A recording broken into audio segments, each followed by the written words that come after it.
Yes, a special one from the CEO, stand coming with the spoon. And your boy, Friday the Southern Band, charges on the beat. On the spoon to get your information. On the spoon to be part of our discussion. Spoon, spoon, spoon television. Spoon, spoon, spoon radio station. Spoon gonna tell you what is happening in Liberia. Spoon gonna tell you what is happening in Monrovia. Spoon gonna tell you what is happening in Africa. Just to spoon you will know. If the children crying for starvation, just to spoon. You want to get a news update, my brother, to spoon. You want to know what is happening in Morocco, to spoon. Politicians want to make their decision, just to spoon. You want to know what's happening in the ministry, to spoon. To spoon. To spoon. You from Fonjema, Maryland, to spoon. To spoon. If you eat kepa, gradually, my brother, to spoon. You got a spoon TV, you got a spoon radio, to spoon.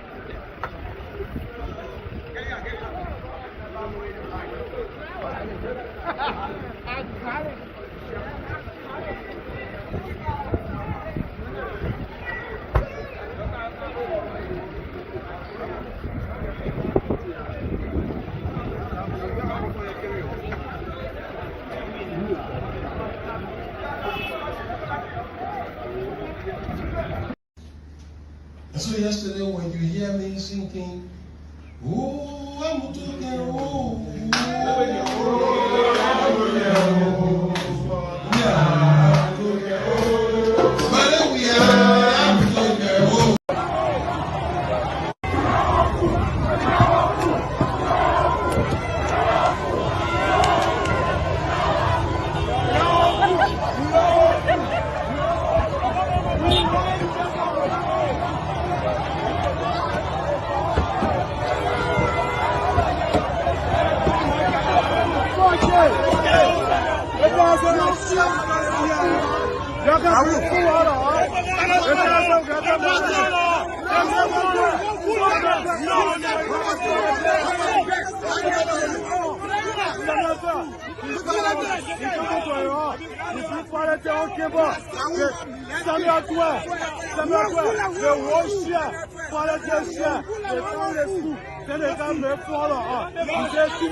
As I was walking in the studio, I ran into Mark Jabateh, and he came, apologizing, he's sorry, he was just joking. I told him, I said, no, explain it to the law. So I arrested him and turned him over to the officers to take him straight to Central and turn him over to the CA court. And so, folks, that's the breaking news. Mark Jabateh has been arrested by the LNP. Because you see time on here, right? So you will see the... For those who do not refrain from enriching themselves at the expense of the people, the law will take their course.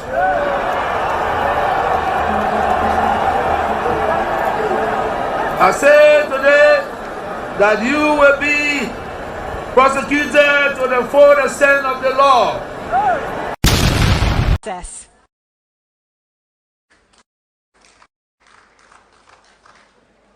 We must forge new strategic partnerships based on mutual benefit and disabuse ourselves of the notion that we have a special relationship with.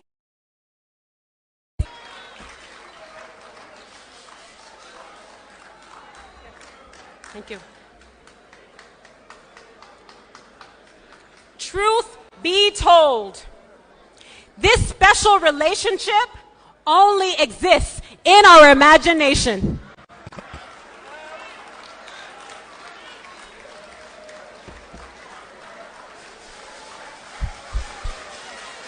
Lest we forget,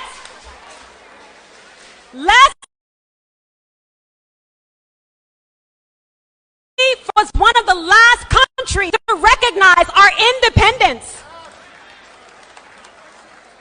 Lest we forget, the United States has taken more from us than it has given.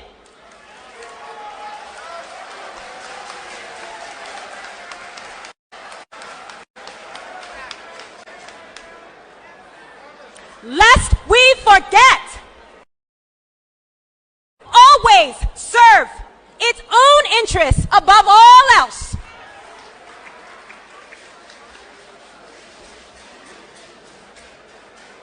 Once we accept these truths, we will appreciate that a reimagined Liberia is nobody's stepchild.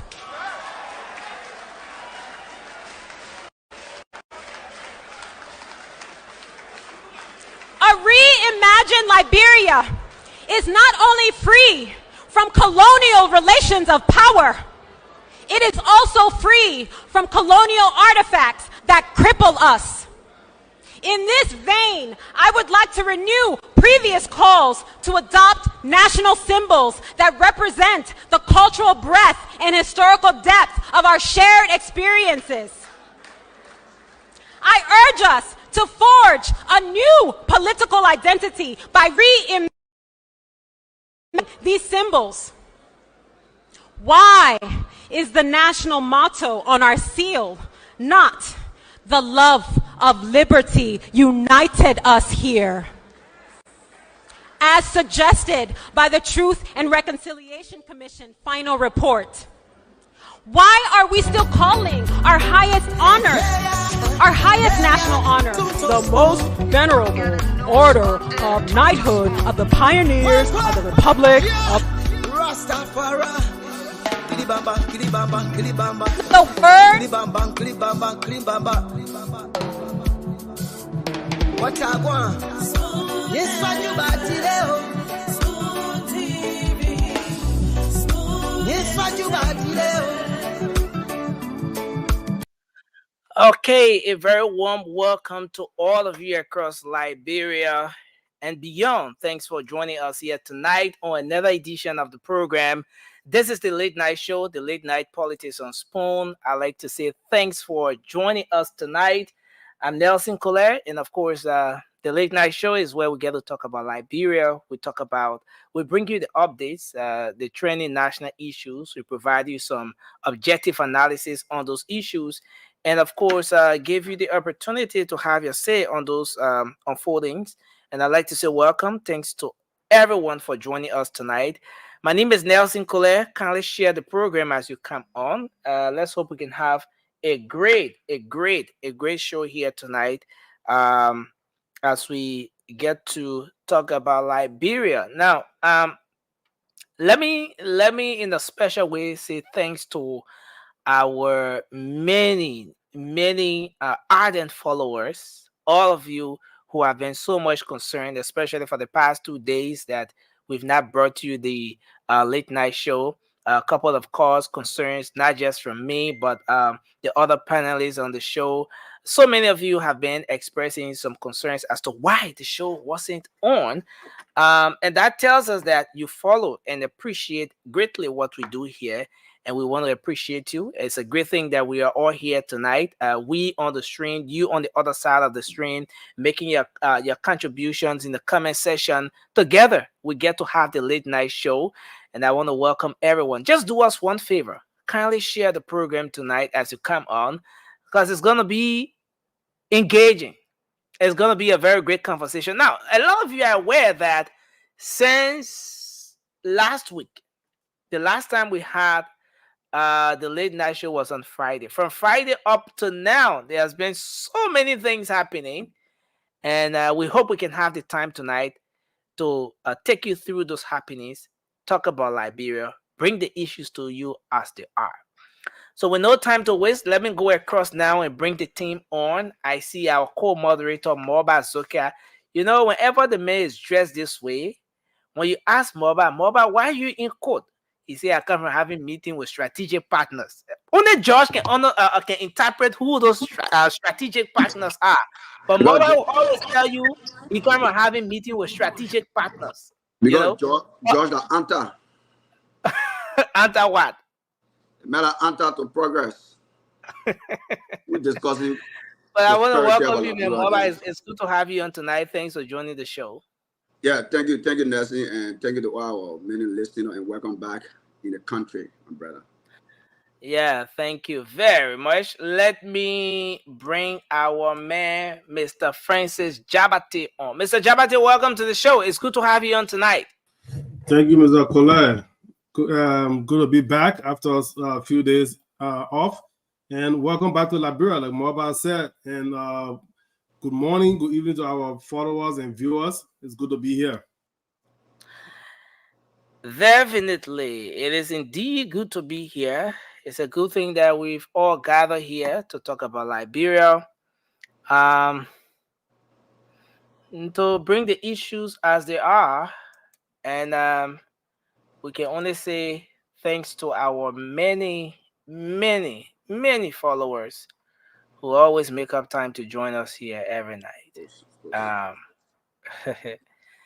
You know, it's going to be interesting tonight. A lot is happening. Plenty things happening. A lot has been happening. And we hope we can have the time to drive through those happenings. But I'd like us to just welcome our folks joining us tonight. Let's welcome a few of the folks in the comment section, and then we can go ahead, do our opening, the updates, and then we can get into the discussion tonight. Francis, you want to start? Moba, do you see the comments from where you sit? Yeah, I can. Then I need to go on my phone. So I can go ahead. Okay, so yeah. So Francis, you can take on.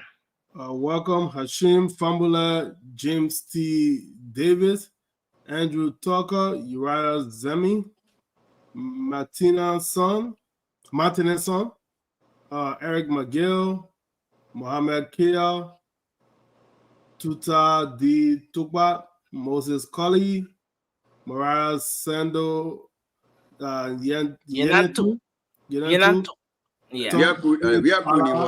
Medela Jebo, Sam Conde Brewer, Moses Momolu, Thompson Fala Tamba Gbese, Harrison Tua, Adam Kamara, Nathaniel Weir, Nathaniel K. Hill. I believe he had a birthday recently. I know yesterday or day before yesterday, but happy belated birthday. Nathaniel? Birthday. I think he did.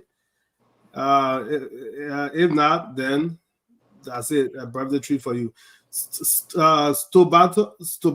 M. Young Jr., Jerry Gitawe, Dr. Ishmael Kevin Jensen, Jay Carter, Koma Fatoma, Flomo Prince, William Israel Seaboy Hines, Micaiah Dende Jr., Rose Sankale, Nathan Tengbe, Atta Tati Senior,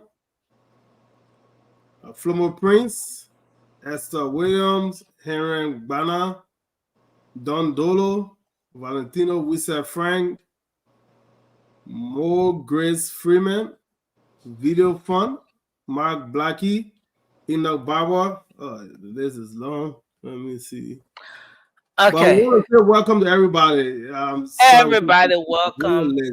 Lloyd Power, J. Alaska, Peters. I see D. Monroe. D. Monroe say, yo. Let me talk out Liberian way.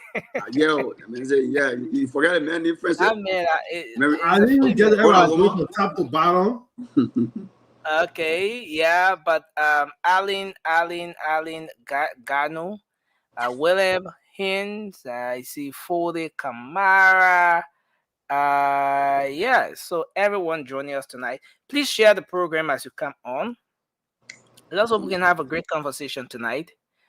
I want us to do our opening, and it's gonna be 1 minute each for our opening.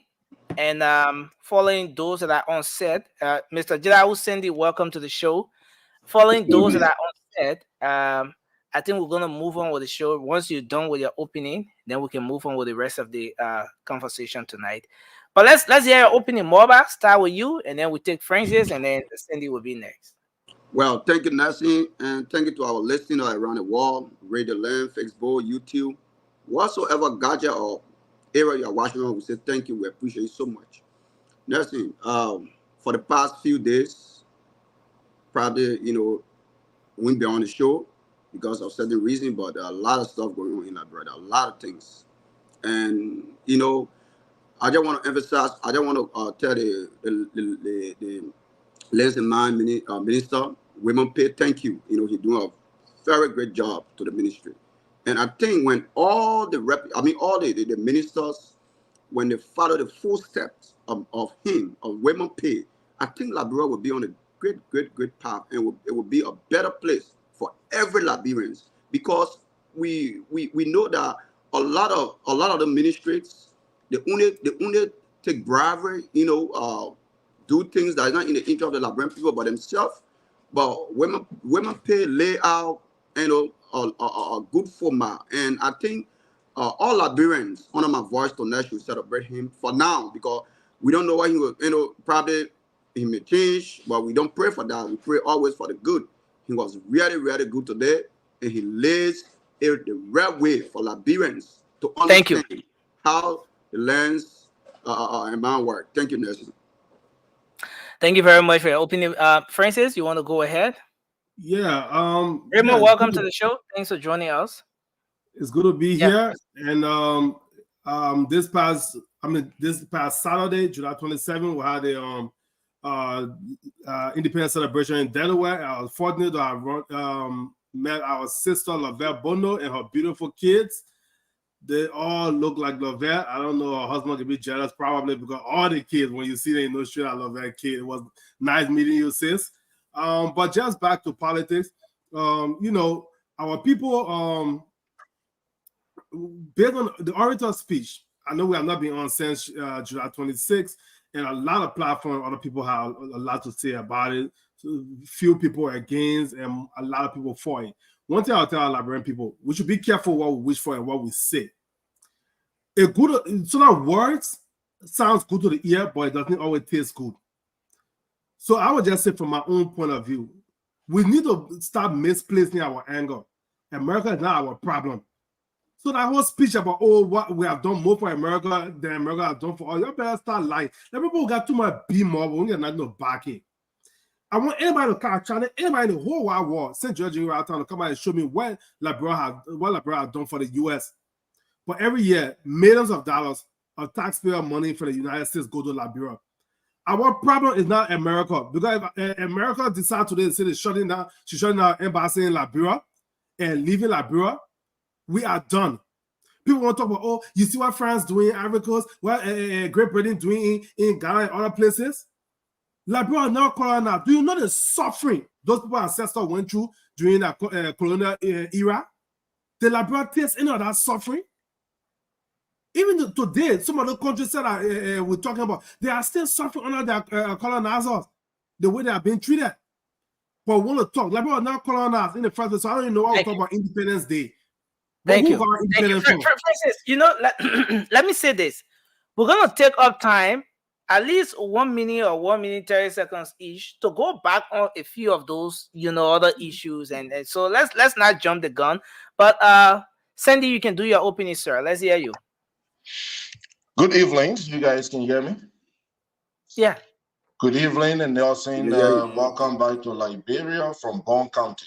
You flew to Bond County So welcome back to Liberia from You Ghana. know, we were in the show with that other side of the whole thing. You know, because I have a lot to say. You know, but we're in the show with that whole trip thing. If you want to put your own direct clue outside, I'm not part of it. Anyways, I want to recognize the president of the Liberian Association of Arizona, Mr. Harry Atto Connell, and his team. I was in Phoenix, Arizona over the weekend, where I also celebrated the Liberian 177 Independence Day, where the Liberian Association of Arizona had a program that I believe was successful, putting Liberians together, seeking the interests of Liberians in Arizona, in the line of immigration services, in the areas of where Liberians are in trouble, they stand up for them. So President Harry Atto Conan of the Liberian Association of Arizona, I want to say thank you to you and your team. Nelson, I'm looking forward to a great show.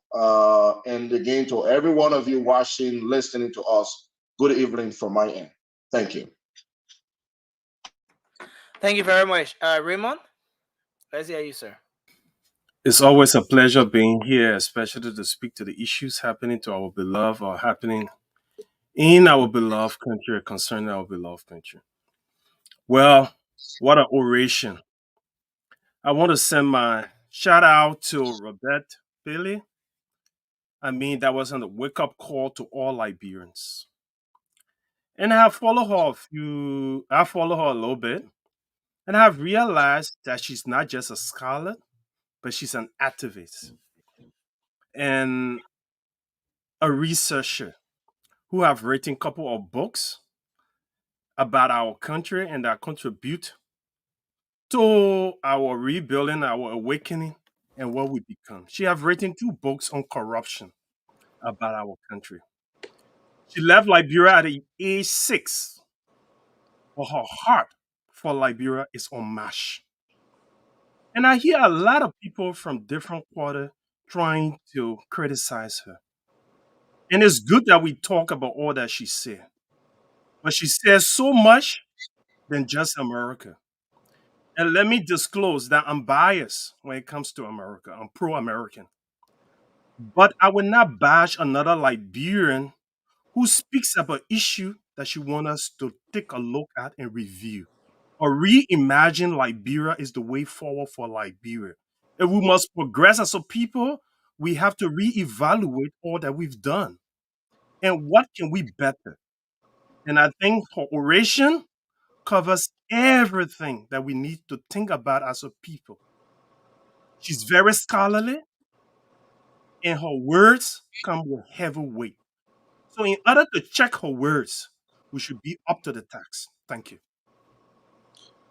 Well, thank you, Raymond. I didn't listen to the studio, so I think we'll just go into the summit tour. Okay. Okay, back. All right. Yeah. Yeah, guys, a lot is happening. You know. And just before moving on to the issues today, yesterday, today, plenty things happen. We're gonna go there. But let's take 1 minute each to share our thoughts, to make some analysis around what the orator said. Now, listen, I went somewhere today, and interestingly, I heard Liberians seriously arguing, seriously divided. And one person was a female. She was angry. She was very angry and asking her fellow Liberian, what have you done for yourself? I mean, I'm talking about the orator's speech, the oration. What have you done for yourself? That, in fact, before saying what has someone done for you, ask yourself, what do you have the courage to do for yourself? And the person on the other side was saying, look, when you rip me off the ability to take on my responsibility, You don't expect me to do a lot for myself. So what I'm trying to put across here tonight is that this conversation rather is still fresh. Liberians are still discussing this issue. I want to give 1 minute across the table. Let's have your take on this issue, the oration. A lot of things. America is Liberia's stepchild. Liberia is America's stepchild. But again, while we're having this conversation, I want to point something out. Ambassador McCarthy, when he was in Liberia, he was interviewed on a local radio station. Bila Soare, thanks for joining us tonight. You have a better internet service, the best ever since you joined the show. Thanks for joining us. How you know? He said something. No, I can tell from the background and everything. He said something. He was being asked a question, and in passing, the journalist, that was Clarence Jackson interviewing him at the time, mentioned this Liberia stepchild to America thing and stuff like that. And he said he took up time to clarify the aspect. And he said, I've heard a lot of people saying, oh, Liberia is America's stepchild. No, this is not a stepchild and a stepfather's relationship or a father and son relationship. Both countries are independent nations. So I would rather you say small brother and big brother relationship. Maybe that sounds a bit better, but child and son, let's say son and father, no, it doesn't hold. But I want to give the floor over to you guys. Let's start with you, Francis, and then we're going to go to Moba and then to Cindy. Let's take 1 minute each on this, since in fact we didn't get to touch on this. We have a lot to talk about here tonight. So let's start the conversation from here. And I'm sorry, I'm going to set the timer because I want us to be time conscious as we have a whole lot to cover tonight. Yeah, so I mean, like I said in my opening, we need to blame our problem on other people. And she said a whole lot. And easy for people to say, oh, she spoke against America, also spoke about Liberia, defining her own path and stuff like that. Our problem is never external. Because all we do is beg. But the people, our government officials are the ones that are ruining our country. External factors just bring money to us. And yes, they extract from us because every relationship is a give and take. But why has Liberia done so much for the U.S. compared to what the U.S. has done for us? You can't expect a relationship to be one way. But the lies that we tell ourselves, and we've been telling ourselves these lies from back in the day, and now our future generation should not carry that lie saying that Liberia has done more for the U.S. than the U.S. has done for us. That's a lie. Our problem is right there in Liberia. The very same people that are enslaving. So what you are saying is that, Francis, in short, you disagree with some of the points the orator put across, especially the aspect that has to do with the U.S. taking a lot from Liberia and not giving anything back to us. Absolutely, 100% disagree with that. There are some. Okay, yeah, lend your thoughts on this. Yeah, so like I was saying, those very same people that are enslaving our people in the country, from the legislature, the executive, and the judiciary, they are enslaving our people. How the people that craft the laws and approve budgets and things like that, budget for executive sign, for us to go back the U.S. for money. They make more money than the senators and representatives in the U.S. What sense does that make? Then the people that they are representing as in abject poverty. They want to sit there and talk about U.S. extracting more from us than they are giving us? Come on. We should be embarrassed to say stuff like that. Our problem is right in Liberia. Those three branches of government. Liberia need to peacefully protest, lock them up in the executive mansion, lock them up in Capitol Hill, lock them up in Temple of Justice, and make sure they immediately slash their salary by half. If they all slash their salary by half. But this whole thing about salary, Francis, we've spoken time in and time out, over and over and again, about this whole thing about salaries. Now, yes, I can understand where you're coming from. Well, you always think that this thing about salary is the problem and stuff like that. But given the issues she raised, the problems, the very reason why she thinks Liberia is the way it is, do you really think, Francis, we have to be going back to the three branches of government? We have to be pointing fingers to the legislature, to the judiciary, or to the executive, when in fact she's talking about this whole idea of this whole relationship that Liberia has with the world superpower is something that needs to be looked at. Since in fact, the superpower is more concerned about her interest, Liberia as a country should now re-examine, take up time to look at this relationship and see how this relationship benefits Liberia as a country. Does that have anything? Does that in any way connect with the issue of the lawmaker's salary? I mean, I just want us to see how you can connect that, and then we're gonna move to MOBA. Yeah, let me take my last few seconds to try and connect it. First of all, Liberia should understand, unlike Africa, Guinea, and other countries, Liberia was never colonized by the U.S. They were never colonized by the U.S. Yes, during World War II, the Omega Tower was built in Liberia as communication for U.S. fighters and things like that for communication. But how often is Liberia giving service to the U.S.? Relationship is give and take. But every year, millions of dollars come from the U.S. to Liberia. But look at but for instance, if you want to go there, someone may just argue that yes, you're talking about the Omega Tower. How about the base that was constructed somewhere in Grand Bassa County? And today, people always say Liberia declared war on Germany, all of those things. So the people on the other side of the argument may be looking at it from an angle where, yes, Liberia is not giving dollars and cents, but Liberia is making available her territorial confines for use. Liberia is making territorial confines for use. What's going on in the last 30 years? In the last 30 years. Thank you.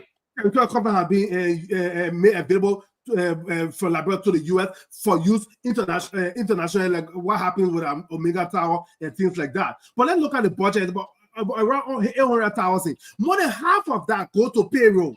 A country budget over 800 million, right? A little around 800 million. More than half of that go to payroll. Who's getting that money? The three branches of government, the top officials.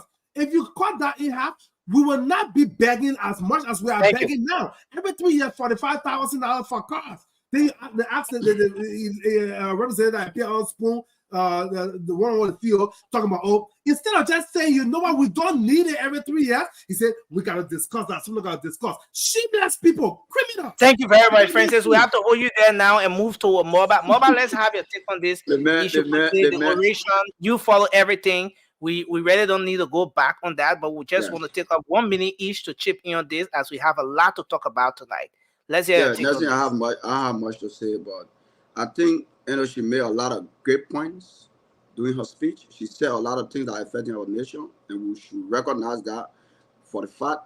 And I think the only place I would disagree with her, but she speaks her mind, or I would respect it, is that America issue. Because according to my research, I made America spent 100. Just before you go any further, just know that she's a researcher too. Yeah. So as you go into your research, know that a lot of what she said was being thoroughly researched. Yeah, I agree. Before she came up with it. Yeah, Nestle, for a country to look at your country and give it 163 million annually a year just to endure and other entities, you didn't get nothing back. So America get that money to Liberia to help in different sectors. Imagine when McCarthy, the former ambassador, went Grand Bassa, I think Nima or one of those places when he was doing his turn. He visited the rural parts of Liberia. He visited a lot of villages and stuff. And he said we gave money for so and so project. It was not done. So why would he blame America? Well, America has given a much, and even our Liberian people. Samuel, the former finance minister today, he's more wanted. He was the one who they sat down, they ate all the money, and the people said that money was given to so places. Where the money came from? America, and the man emphasized on it. The former ambassador emphasized on it. So for that reason, that's it. I respect her so much. She's very, she's so brilliant, like she know what she's saying. She did her research before coming on the stage. But guess what?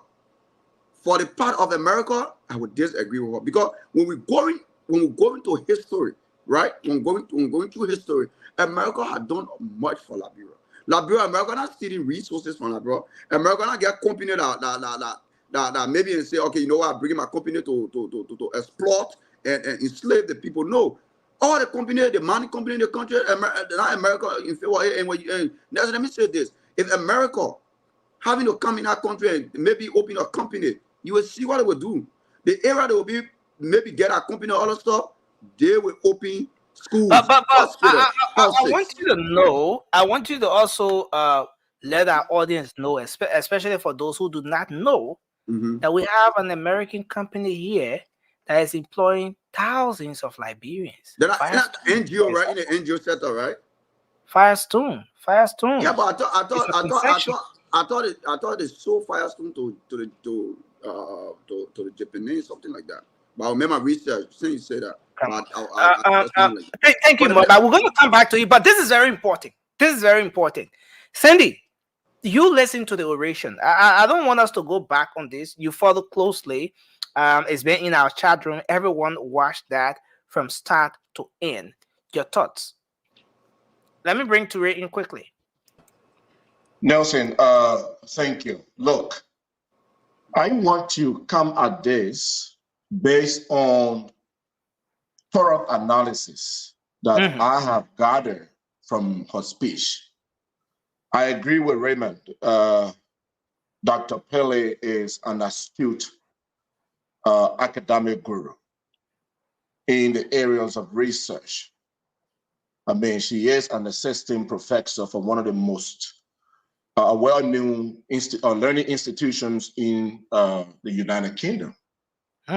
You know, given her background in research, social and public policies, we can all then agree that she had put in some work in writing that speech.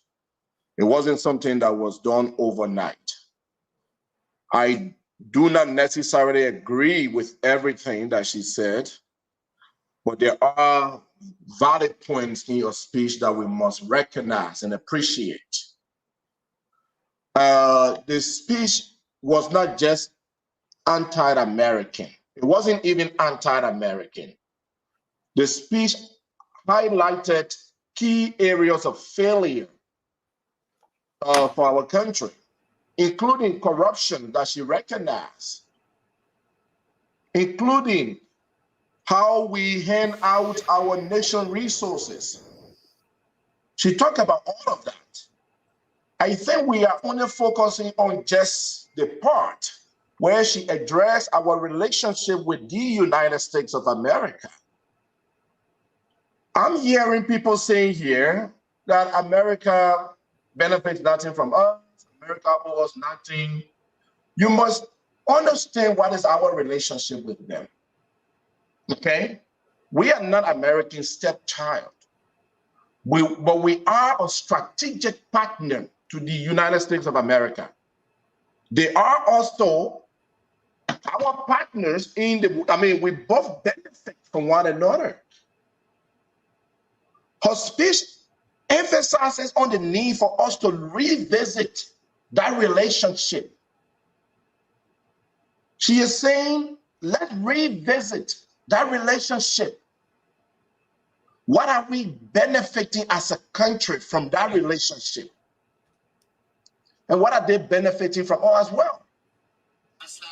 Let's look into history.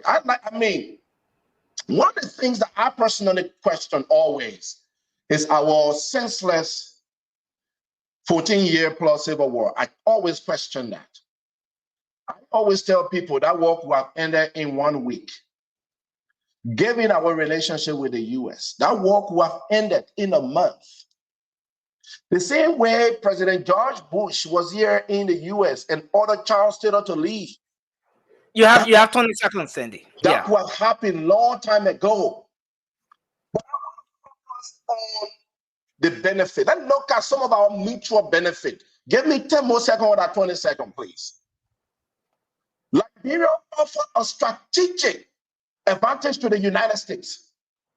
That includes military and geopolitical positioning of the US in West Africa. Liberia allowed the United States to establish a presence in the region Do you know that in Liberia, we don't even audit or even question the U.S. operation in Liberia? Have you seen Liberian government ask the U.S. to review what is being done in the embassy there? Do you think the U.S. embassy is going to give you out visa? That's a strategic positioning of the United States in the region. And it's vital to the U.S. operation. We say the U.S. is not benefiting from us. Sandy, for some reason, your audio is coming broken. I don't know. Is it any better? You have 10 seconds to conclude. So we take Raymond, Bila, and Toure, because we have a lot to talk about tonight. We don't want to spend all of the time on this. But conclude, Sandy. Yeah. Audio better. It's better. Maybe you just have to keep at a lower pace. Then it will not. For my 10 seconds, ask yourself. Yeah. Have you seen a rubber plantation in the U.S.? Have you ever seen a rubber plantation in the U.S.? I have traveled to 42 states of the 50 states. I haven't seen one. Liberia is the major rubber importer to the United States. Do you know that? We do. The Firestone tires we've been driving around here, they come from Liberia. We can go on and on and on and list how Liberia is a strategic benefactor to the United States. All for let's revisit our relationship. President, I agree. We are our own problem, but Liberia has a strategic relationship with the U.S., and we must also benefit from that. Thank you very much. Thank you very much. You know, and whenever we talk about the oration, I know the aspect that has to do with the U.S. Liberia relation and stuff like that. That has become the centerpiece of discussion in every quarters now.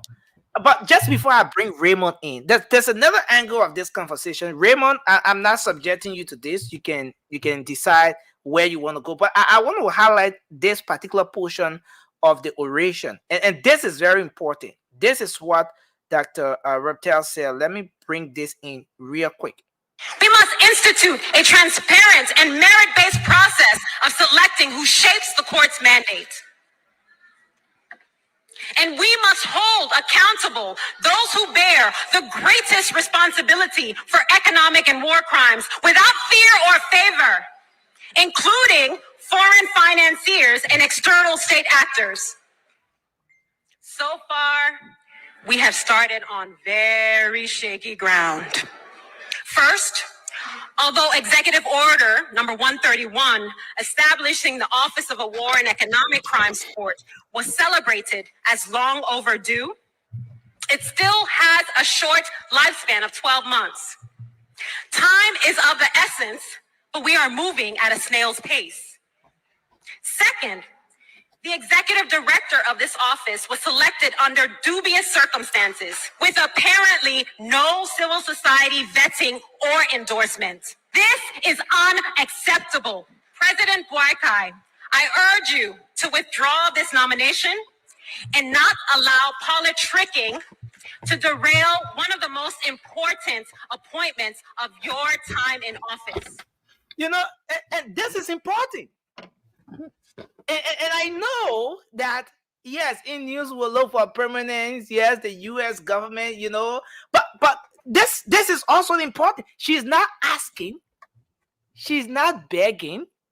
She's not suggesting. She said, President Boakai, I urge you to withdraw the nomination of Councillor Jonathan Masakwe, because his selection was done under dubious circumstances. No involvement of the very civil society, the different organizations that have been championing the cause for the establishment of War and Economic Crimes Court. You say, as you sit in this chair, Mr. President, you got to rethink that whole relationship with the U.S. I mean, there's a whole lot. But Raymond, go ahead.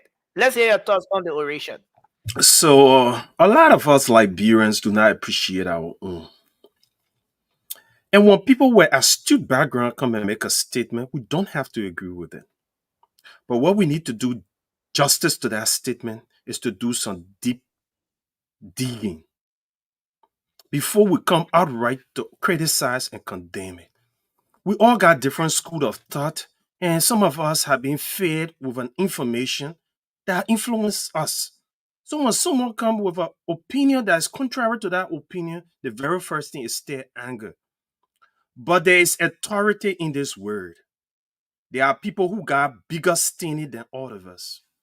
To be honest with you, the relationship with America and Liberia, I do not have standing to critique because I lack the information to understand the details.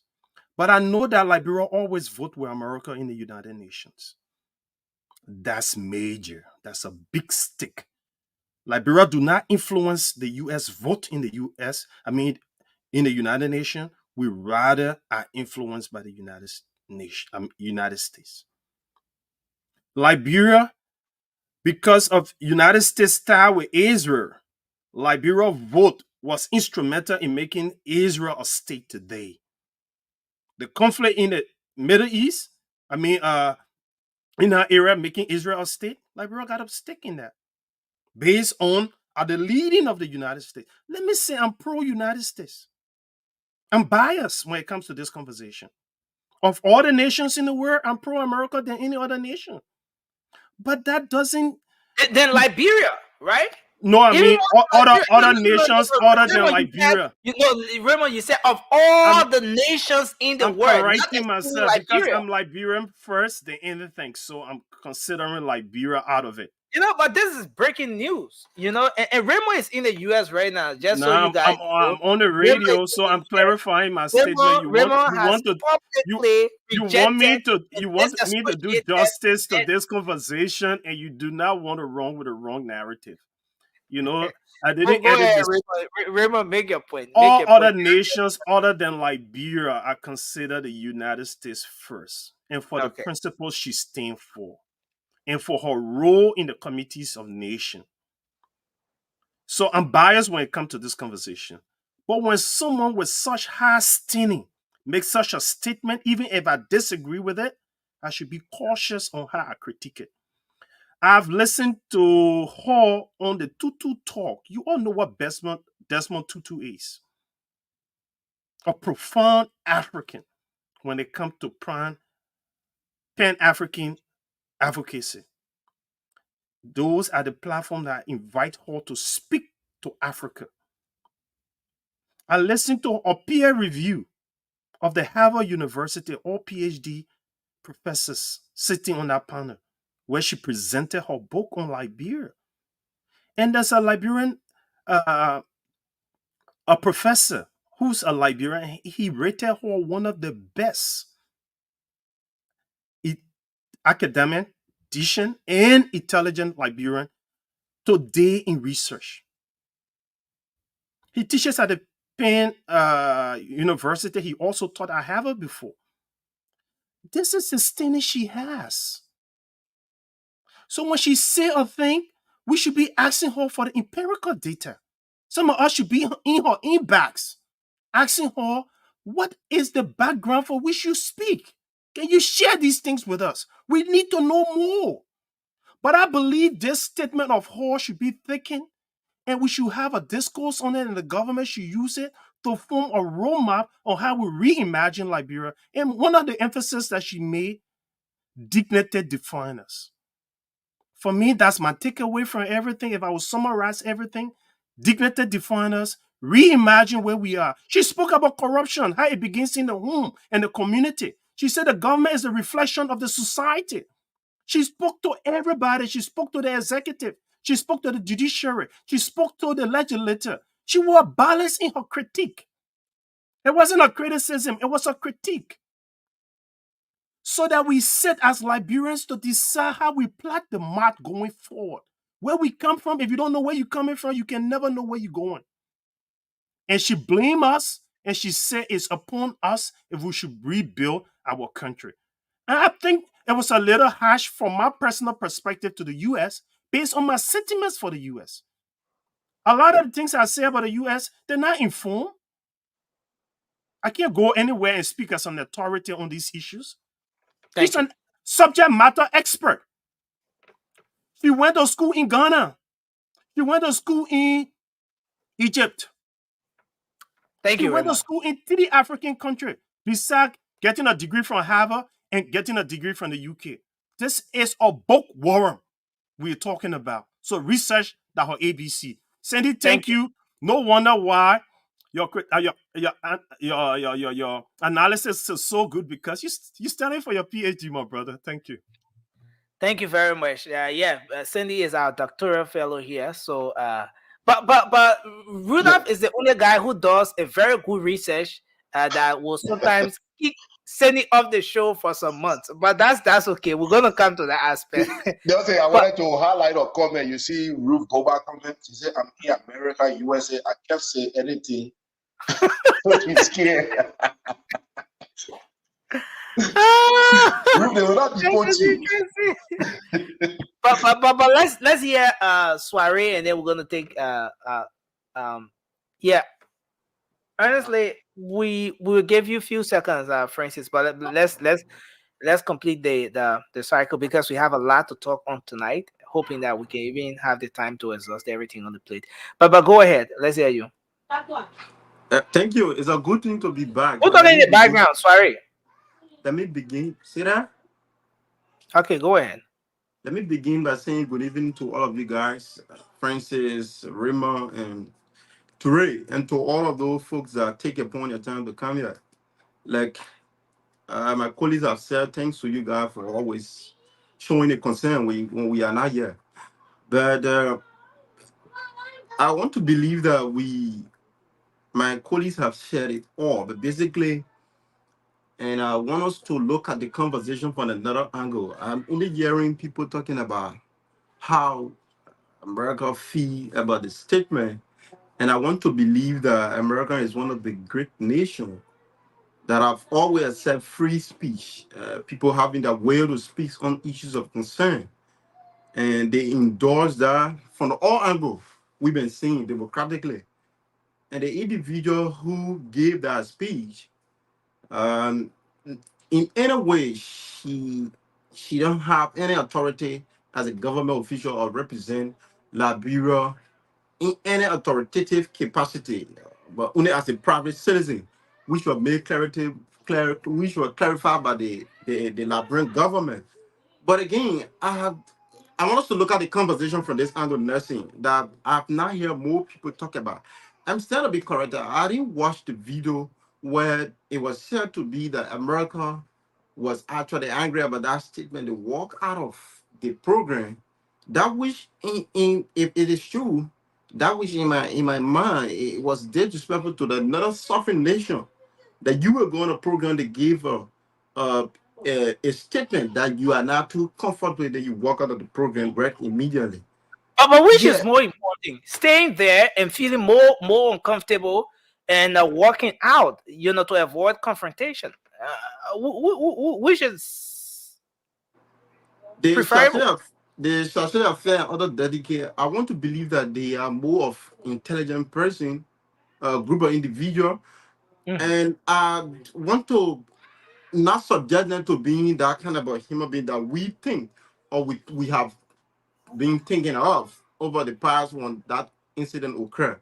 So it was a very unique thing to stay on our program and later on give your statement. Like you talk about McCarthy. McCarthy was in Liberia. There are a lot of criticism we hear about our economy and how things are like. And he was speaking as somebody who represented America in Liberia. And basically that was his thought on business issue, and we embrace that. So I think people should not be tortured on the basis of what they see. And in their view, but again, Soiree, I want us to get things right here. Yeah. No one was tortured. No one was tortured. Absolutely. Statement, whoever said, free speech is being enjoyed by all parties here. As much as and someone may say that as much as John Brown has the right to free speech, Peter Paul has the right to free movement. Well, you can make a free speech. Well, the next man has the right to walk away. Yeah, so maybe torture could sound another way, but somebody will latch us. Somebody will criticize because they said statement that is appear to be a very critical statement against America. And there are a lot of things that are sending and other folks have named here that America let's just restrict it to only diplomacy. When you look at the diplomatic relationship between America and that of Liberia, there's a large America takes from that of Liberia in terms of what their interest is. And basically, when you look at it from the holistic aspect, for me, I don't know where people sometimes come from when you talk about America gave more to Liberia than Liberia gave back to America. Then I ask myself that we have not done our research beyond, because I actually, to be honest to you, nursing, I personally have some level of problem with the statement from the beginning. But when I read the statement, the orator's speech in totality, I got to understand that. But this speech was very balanced on all sectors, hitting Thank you. all angles of our nation. Thank you And very much. I really Liberia, want to to hold you conclude on there. this note, Liberia used to be one of the best economy as compared to Japan in 1960. And she actually said, what has make us to come to the degrading aspect of economy, being to the degrading aspect that we cannot be Thank you. even among the best 10 in Africa. So Thank there are a you. lot of questions we need to ask ourselves as people. Thank you very much. Ture, we want to hear from you because we want to quickly transition to the next talking point. Let's hear you quickly. Hey, Nelson, thank you very much to our viewers here in the US and in another part of the world, man. To you guys, great to be back with you guys. Look, Nelson, you see, I've been pondering over this whole speech, and to my dismay, I mean, stakeholders, man, people that we expected a lot from, coming down on this lady as harshly as some of them. I don't even think they even read the speech in its entirety, and if it did, then they were not able to really put it in its proper context. All right? Because look, to understand the text, to understand the context, first of all, you have to understand the text. That's just the bigger part of it. If you don't do that, then obviously you just cherry pick. You know what I mean? Something that is convenient to you, and then spew all those ridiculous stuff that people are saying. Even the party chairperson, that was just ridiculous on his part to have come out as swiftly as it was to dismiss this lady. Bro, come on, man. She said Liberia is 177 years old. Maybe it's time for us to re-examine this special relationship that we have with the U.S. What is wrong with that? What is absolutely wrong with that? Right? And if she talk about Liberia giving more to America than Liberia have received from America, she's speaking in so many areas that you have to be in a space that she has been in to understand what she's talking about, right? Folks like her, they don't speak out of a vacuum, right? Because as they open their mouth to speak, guess what? All of their colleagues all around the world in every universities, they're picking exactly what she's talking about, and they're doing their research. So the people just don't come and give her lip service, for crying out loud. So I am so disappointed that people decided to be so swift in dismissing her. Someone that started calling her anti-America. You know what I'm saying? Vilifying this young lady for what? Just because she says something that you don't agree with? Thank you. Then Thank you. But Nancy, I'm not going. Give 1 minute. Let me talk about something. Let me talk about this. Look, let's talk about the country sending love so much. Look, re-examine your friendship with France. Let's give you 30 seconds because we have to transition. Emmy, welcome to the show. It's good to have you on tonight. Look, let me tell you this, guys. Liberia is a sovereign Thank you, nation. Nelson. Liberia is a sovereign nation as much as America is, right? We should be allowed to self-determine what that's going to be like, all right? And the fact that someone is coming out to put that out there, I don't know what the pushback is about. We have seen countries. America have had relationship with countries. I can give you laundry list of countries that America have had prior relationship with. And no country in America, they are not on the same page any longer. It's strategic. If it's not working, you move on. And for 177 years, if there's the time for us to re-examine that unique friendship that we have, I think there's the time to do it. You don't have to be anti-America to say that. And for people to come and vilify her because she made that statement, that is ludicrous. And besides, we saw Rwanda.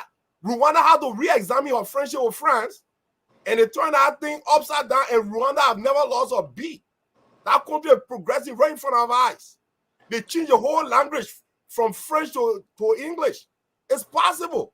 So let us stop this thing, man. And for people that already felt were rational and their position on this was just absolutely mind-boggling. Thank you. Thank you very much. I see Emmy, Emmy, we're going to give you just 1 minute because we were just in the process of transitioning when you joined in. She can't do school. Francis has his hand up. So we're going to give Francis 30 seconds after Emmy, and then we will transition, please. So, how you doing, guys? Is Nelson home or he in Ghana? The man I'll stay in Ghana. Now you want to use your 1 minute? No, just leave our minutes going. No, listen, no nonsense. This topic, this topic, I have a lot to say on it, but no, Raymond, Sandy, and Ture touch on it, so no need for me to something. So you can go ahead and transition. I think they said a lot about it already. Thank you. No, Emmy, no, I beg you. I want to be redundant, my man. No. Listen. Emmy is trying to play a smart game. You know? What are you talking about? There are so many reasons why. There are so many reasons America. There are so many reasons why people will recuse themselves from certain conversations. We know Emmy is an American citizen. But I was saying, got no evidence. You talk about Emmy, you talk about Sandy, you talk about Ture, you talk about I won't go through the listing here. So in fact, these colleagues of ours are conflicted right now. Should we even give them the time to make their position on this discussion? You see, but I made it clear. I say I'm biased when it comes to the U.S. I'm pro-American, so I've said it, but still, I will not criticize a Liberian when I don't know from when she speak about a subject matter that I don't have. Nelson, look, we live. Let me say this quickly. We live in the greatest democracy in the world, the United States. I can stand on the major street of Washington, D.C. and disagree with them, and nothing they would do to me. And probably I'm an American citizen. I'm just, but interestingly, anyway. And Nelson, it's not about this stuff.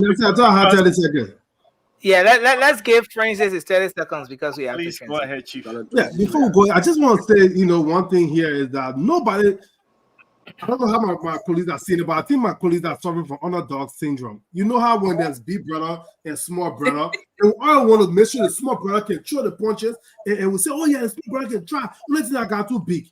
That's not the underdog syndrome thing. I would give Sandy even credit more than the orator for even trying to give some specifics to maybe the relationship between Liberia and America. When he tried to talk about maybe the U.S. embassy and be a strategic position in West Africa for Liberia. And I know he fell flat on the rubber thing because most of American rubber come from other countries. Very little come from Liberia. So we should stop saying that whole thing about Liberia supply more rubber to America. No, a bunch of countries supply more to America than Liberia. But the issue here, the woman, our people, when we come on the platform to speak, we speak about all the money in the interior. I said the understand us. When you just come out and say, oh, we do America benefit more from Liberia than Liberia benefit from America, and just leave it like that with no example. Tell my people, oh, y'all know, y'all see that thing here? What we do for America? America do that when only small. Okay, so your thing is it was broad. She needed to be a bit more specific. And that's how most people do. They just throw their hand and throw rock and hide their hand. It's not right. That's what the second topic about. Run out of time. Say, oh, we got to get we need clarity. She's okay. We're coming quickly. Then we have guys. Francis. We have to transition. We have to back on the plate. I thought you said let's transition. If you want people to talk, then let me talk.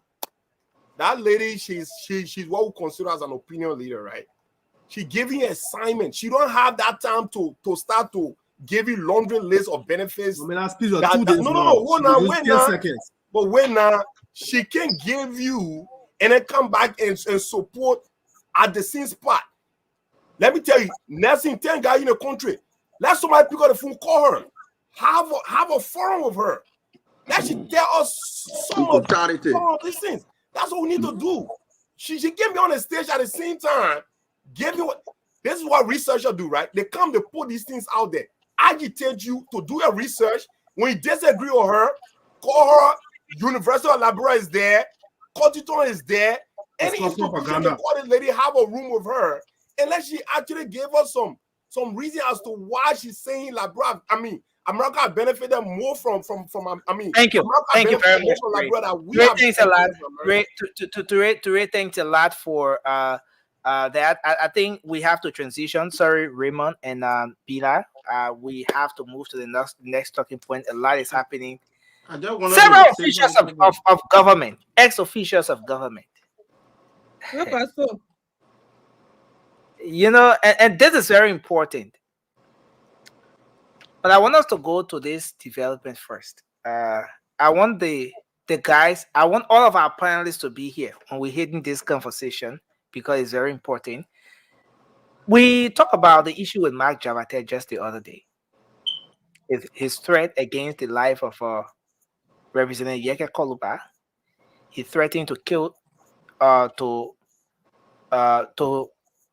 lawmaker because he's constantly insulting the president. And immediately after the clip was played on this very platform, the lawmaker came back. Sorry, the assistant minister, Mark Jabateh, he came back to apologize. He said he didn't mean to insult or to threaten Representative Yeke Koluba.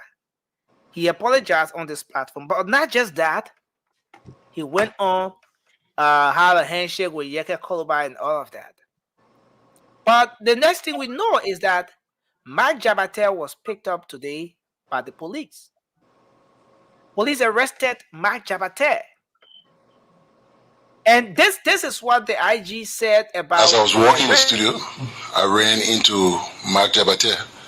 And he came, apologizing. He's sorry. He was just joking. I told him, I said, no. I mean, explain it to the law. So I arrested him and turned him over to the officers to take him straight to Central and turn him over to the CA court. And so, folks, that's the breaking news. Mark Jabateh has been arrested. We're not hearing. So that's exactly where we are. Mark Jabateh said he was joking. Now, I want you to get the picture of this whole thing here.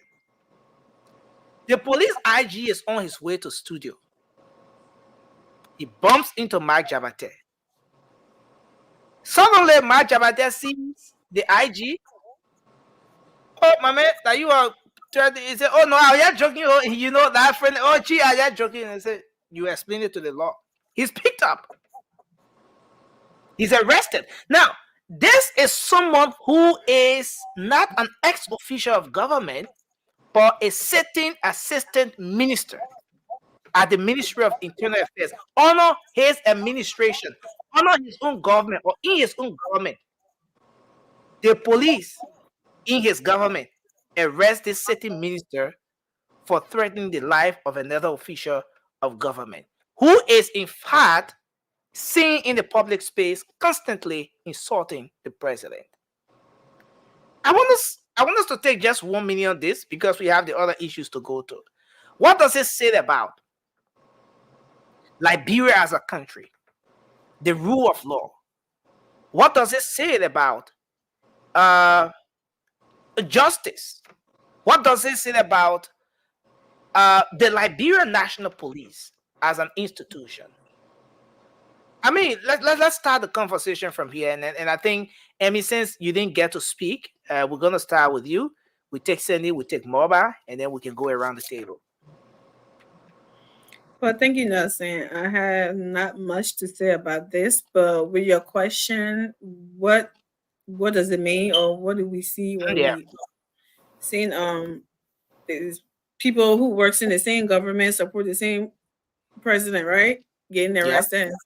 Well, that should be the order of the day, Nelson. It shouldn't matter who we all support and who we side with or whatever. That wrong is wrong. The law should be the. I hate to say that the law should be the law, but yeah, it Mike Jabateh, as he claimed, he was joking. Which that did not sound like a joke on the phone, but I think Gregory Coleman did the right thing, regardless of who Mike Jabateh supports or what government he works in. That's how it should be for everyone. No one should be above the law or should be favorite because of what side you're on. And I think that was a good move. Okay, let's take you, Cindy, and then we will go to Morba. But you can go ahead, Cindy. I want to get something come in here, but I think Cindy, you can go ahead a little bit while I try to get this ready. Okay, so just hold on 1 second, Cindy, just 1 second, and let me get this coming through for the sake of our folks who did not get to follow this aspect. Okay. Can you guys hear anything from here? No.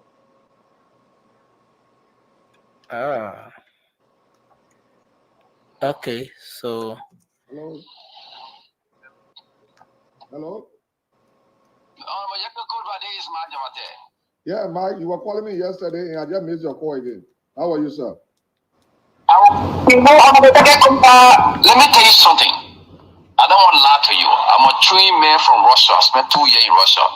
If you continue to be insulting the president, calling the president's name, I swear to Allah, we will be missionary to kill you. For true? If you're not happy, don't never trust me. Okay, Mark. I'll be waiting. I will be waiting If for. you're not happy, tell me, Maringo, talk. Okay. If you continue to insult the president, we will kill you. I swear to God. Try it. Okay, I Mark. 3 weeks now, what's going to happen to you? Okay, Mark. You are a very foolish man. Why you being insulting the president every day? Okay, Mark. Why are you being insulting the president? Okay, Mark. Okay, Mr. Minister. you know, and then this is interesting. The minister comes back to tell the police IG. No, maybe that's the latest, joking tone when you're joking with somebody. Maybe that pace at which. As I was walking in the studio, I ran into Mark Jabateh, and he came apologizing. He's sorry. He was just joking. I told him, I said, no. I mean, explain it to the law. So I arrested him and turned him over to the officers to take him straight to Central and turn him over to the CS court. And so, folks, that's the breaking news. Mark Jabateh has been. Now let's hear you, Sandy. Sandy, come in with your point, and then we'll take more back. Well, first, I want to commend the IG for not doing a gentleman agreement. Instead of, saying, man, okay, I understand, it's okay. And between the two of us, he said, let the law take its course. So I respect a police leader that will say, let's do it through the proper way, which is the court system. So I commend the IG. In the past, we have seen police or our police sectors doing things the gentleman way, the gentleman agreement way. So we are making some progress here. But here is my thing about this. Mike Jabateh made this statement few days ago. Yeah. No arrest warrant was issued. I did not hear or see a statement from the Liberia National Police immediately. This did not happen until Mike met him somewhere, right? And Mike said, my man, I'm sorry for what happened. Oh, my man, let's forget that thing. Why couldn't the police have issued some sort of statement? Immediately the thing happened, right? I would want to see immediate action when it comes to things like this. We all knew from radio station to radio station, everybody was saying that this was bad for country. And then it took you days to arrest this guy. Pretty much he brought himself to you. You did not go looking for him. I think that's my only problem with it. I think that's my only problem. Now, see, if I'm in Liberia and make such a reckless statement, let me expect that in the next few minutes, the police will be at my doorstep. Let me expect that. That would deter me from making such reckless statement. But if I have to go find... Do you really agree with the aspect where he said he was joking? You know, it was just a joke. He didn't mean to... no, he's not joking. Life of Representative Yeke Koluba. Nelson, law does not look at such an excuse is not covered by the law. You can say, I cannot say, Nelson, I'm going to kill you. I gave you 2 weeks, I'm going to kill you. Then I come back and say, oh, I was joking. That's somebody's life you're playing with. So no, that's not a joke. What I would also hope for, Nelson, is that not only, I mean, he went there, he talked to them, he came out. To me, I don't think that was enough. I want to see more. Up to this point, we have not seen a suspension or even termination of his employment from President Boakai. I could be wrong, but I've not heard. And I think the executive should take action still. Thank you. And I think that the police were a little late on this. They should have acted immediately.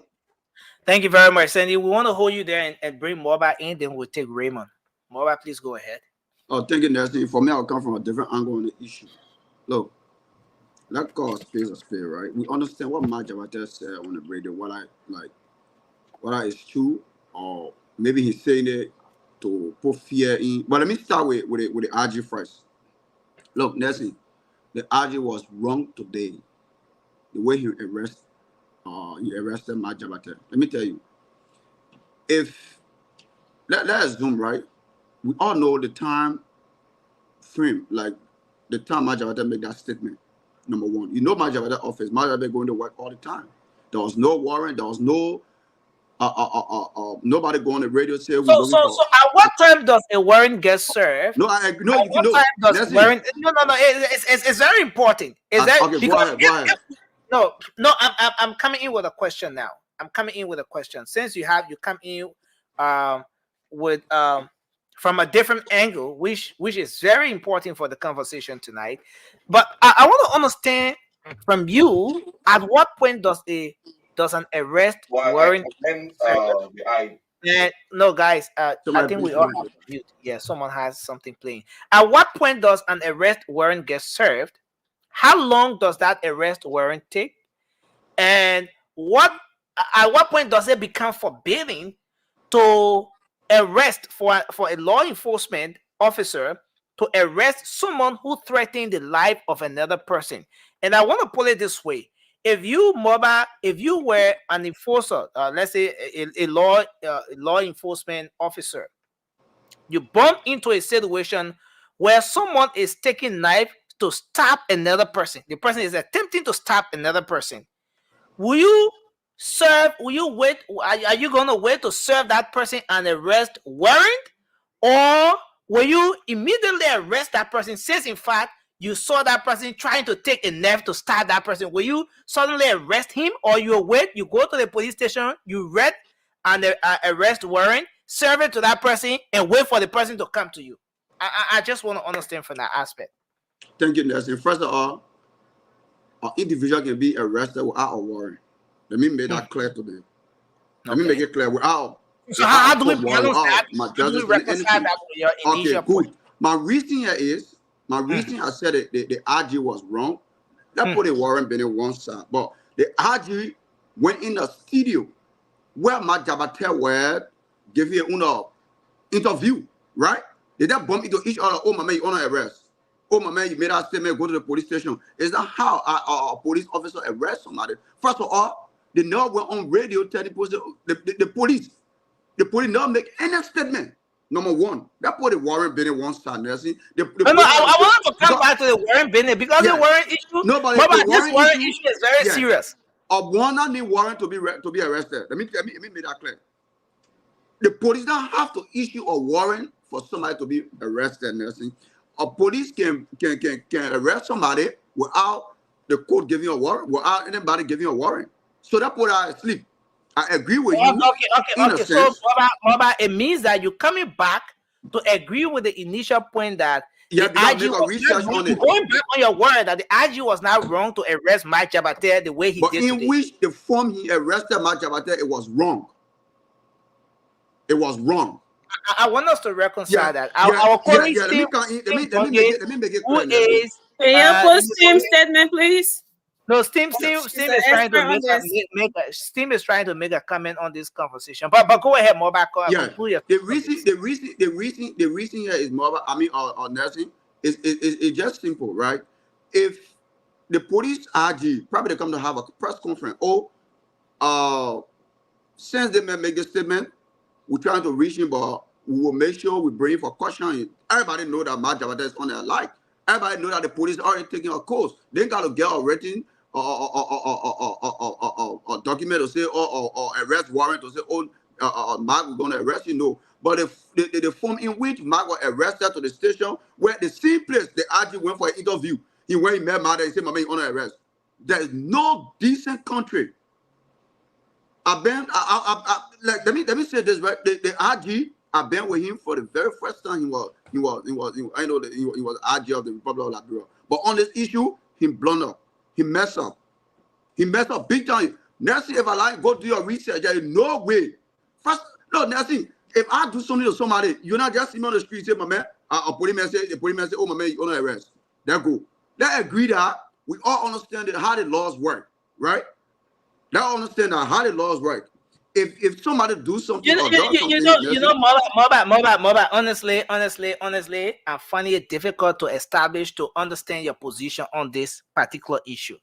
Are you saying that the IG was wrong, but at the same time saying that it's not wrong to arrest, for a police officer to arrest somebody without an arrest warrant? No, what I'm trying to say, let me balance, let me conclude by saying that I'm not saying the arrest. What I'm saying, in which the way the RG arrested Mark. Okay. We're going to come back to you. Let me conclude. No, let me conclude. I want to defend the air. It was wrong. That's what I'm trying to say. The way in which Mark got arrested to the station, it was wrong. But nobody saying what Mark did, it was right. Right? The RG, before arresting somebody, you got to, my man, the crime Mark Jabateh commit is not a murder crime for somebody to say the man is wanted. But for somebody to say, we want to publish the man so people can know what the man, or so people can know what the man did. I was trained in which country you call it? You know, I was trained in Russia or wherever, and I am a this, and if I get you 3 weeks, and what are you saying? That person should not be arrested by the police. The police should go. No. Arrest warrant before the time. First of all, let's look at the time. Number one, it was although cases that the time expired, the police never came out with any statement that say, "Oh, Matt did this, Matt did that." Thank you. You honor arrest. Thank you. Nelson, can you play that IG tape again for Moba? The man brought the station. You know, who brought statement? Who talked about a statement here? Moba coming to you. Who brought statement in here? Is it you, Cindy, or Amy, who brought the statement issue? Me. Which statement? Okay, so next time you gotta be careful about that whole statement being there, because I think the statement is confusing our brother Moba with this whole analysis. Yes, I mean press conference. What kind of statement now? You mean the insult? I mean the one that man. My man, police will not just go and arrest somebody without giving. As I was walking in the studio, I ran into Mark Jabateh, and he came apologizing. He's sorry. He was just joking. I told him, I said, no. I mean, explain it to the law. So I arrested him and turned him over to the officers to take him straight to Central and turn him over to the CS court. And so, folks, that's the breaking news. Mark Jabateh. So there you have it.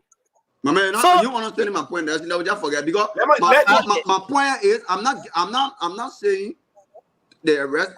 For the police to arrest Mark Jabateh, it was wrong. No, I'm trying to say in which the Okay, it was red. Okay, it was red for the police to arrest. Arrested Mark Jabateh. It's like Nancy, I bought up me.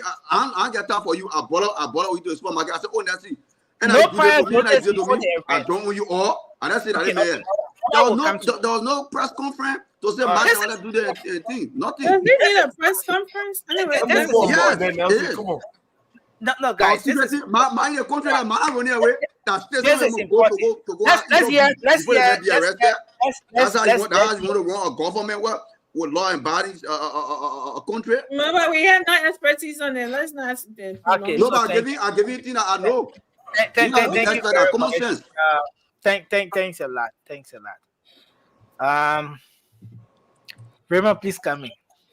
Nelson, I asked you for 30 seconds to speak to the hot issue that was on, but I had to sit for 6 minutes and allowing Morba to repeat himself. Something that's not based on the law. My brother studying criminal justice, but he never quoted any part in criminal justice that state that the police have to arrest in a particular place. I think you have to protect your fellow panelists. No, I won't land. Nelson, you did it. And we're speaking to the country, so I'm speaking to everybody. So my brother doing criminal justice, I'm supposed to be calling him when I'm having issue with the law for him to give me clarity, but he confused me more than anything. The police got no limitation to where they can arrest. Radio station is not exempt from arresting people who made terroristic threat. I think this should have been done yesterday. So my only criticism of the police, why this late? Liberia should be the country of laws, and we should respect our police and our security system, that it will be proactive and on their tools, and that way we find security and feel secure in our country. Second, President Joseph Yuma Boakai, we elected you to not do business as usual. I would expect similar thing under the CDC-led government, but that wasn't good enough. Government officials should exhibit the highest standard of behavior in our society. They are being paid with taxpayers' money. For a government official, your assistant minister, to be making terroristic threat to a sitting lawmaker, and Joseph Boakai, up to now, you still doing nothing? You've done nothing? The orator said you're moving slow like snail, and that's so true. President Boakai, let me use this to criticize you, our president, for being so slow. We didn't elect a slow president. We want a proactive president to lead now, not to lead yesterday or day after tomorrow. We want you to be proactive current with issues. My Jabateh should be out of your government. That's not a government we sat on radio to elect. That's not a government we advocated for. To have our assistant minister, I listened to him today when he said that he's not apologetic about any statement he made. And he's going to speak to the media tomorrow. He's in defiance of what he did.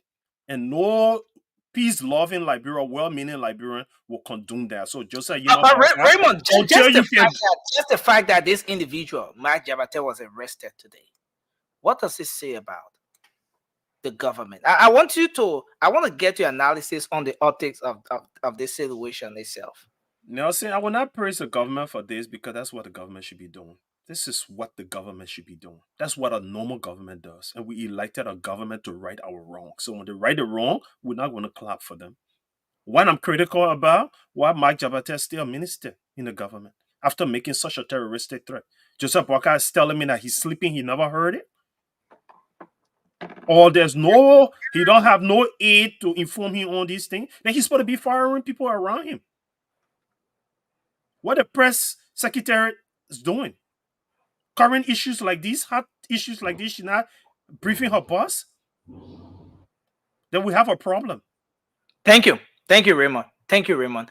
Just before we take to it, my brother Moba and I, we went backstage to cool off a bit. We want to we took a water break to be back. Because sometimes these conversations get tense. Sometimes you have your thoughts lay out very well, but Raymond sneezes and he looks at you a certain way, and you lost your train of thought, But let's have a listen to this one, and we come back. We take to Ray quickly.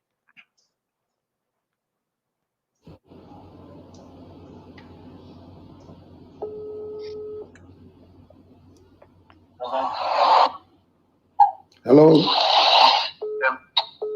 Hello. Yeah, Mike, you were calling me yesterday and I just missed your call again. How are you, sir? Let me tell you something. I don't want to lie to you. I'm a trained man from Russia. I spent 2 years in Russia. If you continue to be insulting the president, calling the president's name, I swear to Allah, we will be missionary to kill you. For true? If you're not happy, don't never trust me. Okay, Mark. I'll be waiting. I will be waiting If for. you're not happy, tell me, Maningo, talk. Okay. If you continue to insult the president, we will kill you. I swear to God. Try it. Okay, I Mark. 3 weeks now, what's going to happen to you? Okay, Mark. You are a very foolish man. Why are you being insulting the president every day? Okay, Mark. Why are you being insulting the president? Okay, Mark. Now let's hear you, Ture. Anthony, like that tip, man. Anthony, welcome to the show. No, but something interesting about this tip. The minister is angry at. Thank Nancy and welcome back to. Yes, sir. Thank you. The minister is angry at the lawmaker for insulting the president, but the minister is insulting the lawmaker. So I don't know who's doing what, but go ahead, Ture. Let's hear your take on the arrest. Nelson, this is my position. Arrest at the LMP, yeah. I said it the last time. I said Mike Jabateh suspended at best, but firing him would be a little rich. Let me tell you this. If you look at this, look at Mike Jabateh. Look at Yeke approach to Mike Jabateh. Number one, look, these police officers, they are rational people. They know exactly the level of threat and who's making that threat. Mike Jabateh telling us like he been to Russia. Mike Jabateh have never been to Russia. Mike Jabateh have never trained Russia 2 years. Look, that is a joke, all right? But absolutely irresponsible, reckless on his part to have made that statement. And he should be suspended for it. That I will stand for. And more but Mike Jabateh approaching the IG, Mike Jabateh he literally sort of like confessed at that point, telling the IG, I'm sorry. And on ground, he should be arrested at that point, right? Because the law don't know sorry. So he just pleaded guilty right at that point. So you don't have to wait to serve any warrant of arrest for him. The mayor brought himself right to you right there. Security guard of the IG arrest that man, take that man to South Beach or wherever that man belong. That's how it is. I am so in liking this IG. I flew on a flight with him from Rabat International to Abidjan, and I'm telling you, this dude is he's as cool as his get. He's a tall fellow, absolutely amazing, approachable. He talked to me. I didn't even know because people are trying to do something to me at that airport that I never liked it. And when I entered the flight, I was the last person to book the flight. And I entered there. There were not so nice words coming out of my mouth. And he actually talked to me. You okay? I was like, I'm fine. But that's the kind of man we have right now. This law, I'm telling you, Mike Jabateh, I saw people protesting today, Look, the rule of law don't know tribe. It don't know religion. It don't know nothing. It don't know color, right? It will be served just as it is. And that's what I'm saying. I'm looking forward to this new Liberia. And I think things are working, man. But yeah, I agree with Raymond. He should have been arrested couple of days, if not weeks ago. But again, based on the person that's making a threat and the severity of it, he lost some time and arresting it takes time. If that thing was so serious, I swear to God, Mike Jabateh would have been arrested like the very day he made that statement. No, come on, Ture. The person making the threat and the level of the threat. If Ture, are you trying to underestimate the man trained in Russia? Mike Jabateh, Nelson, are you trying to underestimate the Russian trained minister? Look, but interestingly, someone, I think it's Josh, asking a question as to how can a Russian train pay another person to kill? Anyway, that's a question not for me. But let's take Francis. Francis, go ahead. Let's hear your thoughts on this. What you are trained for? Yeah, for me, I would say, it's a good start, a good sign to show that the Liberian National Police, is building trust with the community. This is not just about Yega Kwaluba. Nobody should be saying that this is not Liberia is not gangster paradise. Well, first of all, what ministry is he deputy minister for? Internal affairs. What business are you to go after somebody else say they're causing the president so you're a kid and making threats? Go do your work. The best way to give a good news to President Parker is to do a good job as his representative. So, but it's good. Let me talk about, the delay. Even though we couldn't tell immediately when he made the comment, because I think Yeke released the audio, so nobody could tell when he did it. But immediately that audio came out, he should have been arrested immediately. I'm not a very much say, he's not going to praise them for doing what they're supposed to do. We won't praise them because our people need to know that, okay, there's trust being built, community relations. Our citizens need to understand that the police is your friend. You can, regardless of what position you hold, you can trust the police that they will arrest a minister or they will arrest a representative if they violate your right and stuff like that. Even though this is just happening between a minister and a representative, but at least the police should see minister getting arrested, the representatives getting arrested, and things like that. They shouldn't be picking and choosing which case to do it in. So yeah, this is a good sign, and a good thing for this government what they are doing. But President Parker needed to be the first to take action before the police. You could have suspended this guy, you fire him before police arrest him on a different issue. You should send make the statement that my government doesn't this doesn't represent my government. I don't stand for this. But you still sitting down there, police not arrested, man, he not go home, and he still got job. He still got job. No, he's not suspended. He's still working. So President Parker, Liberia is a very small country. Whatever happened, it would revolve straight around the country. Everybody can know. So you can't ask the president, where else are when the total incident happened? He added you're in France catching pigeon. No. That thing happened, you know about the audio around. Do something, Mr. President. Thank you. Thank you very much. Anthony, and then we'll bring Bida in. Bida is in the background. And I see Vasco here. Wow. Guys, we really need a transition, but I think maybe after here we'll have to take calls. We needed to talk about the arrest that is being carried on, the series of arrests that have been made, as officials of government being arrested, what this government is doing now.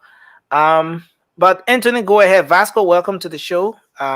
Peter, it's good to have you back. So Anthony, let's hear your take on this. 1 minute, 30 seconds, and then we can go ahead. Thank you, Nelson. And good evening to everyone. Oh, Amy just left.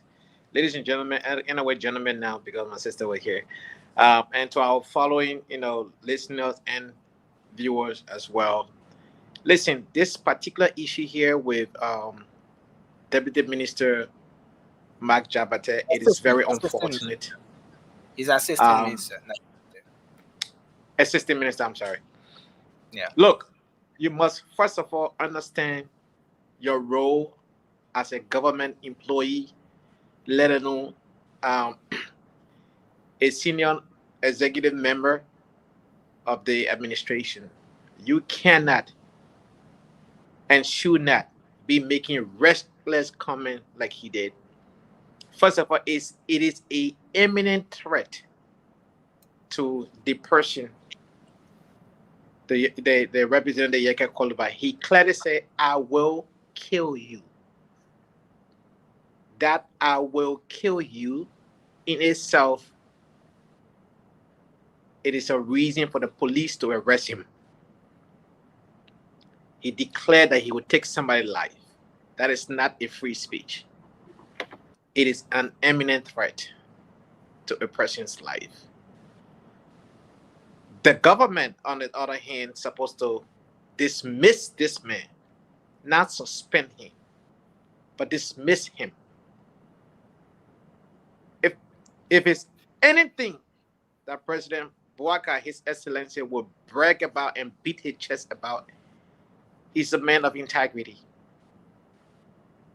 This image here does not represent him. And he should not condone this behavior.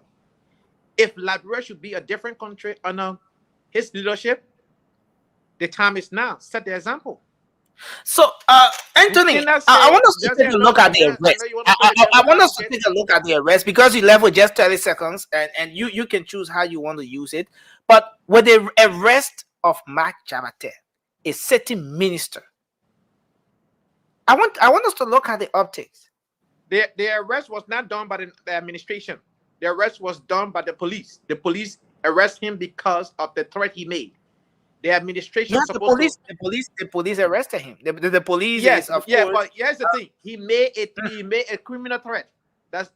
He was arrested on criminality, right? He made a threat that is criminal.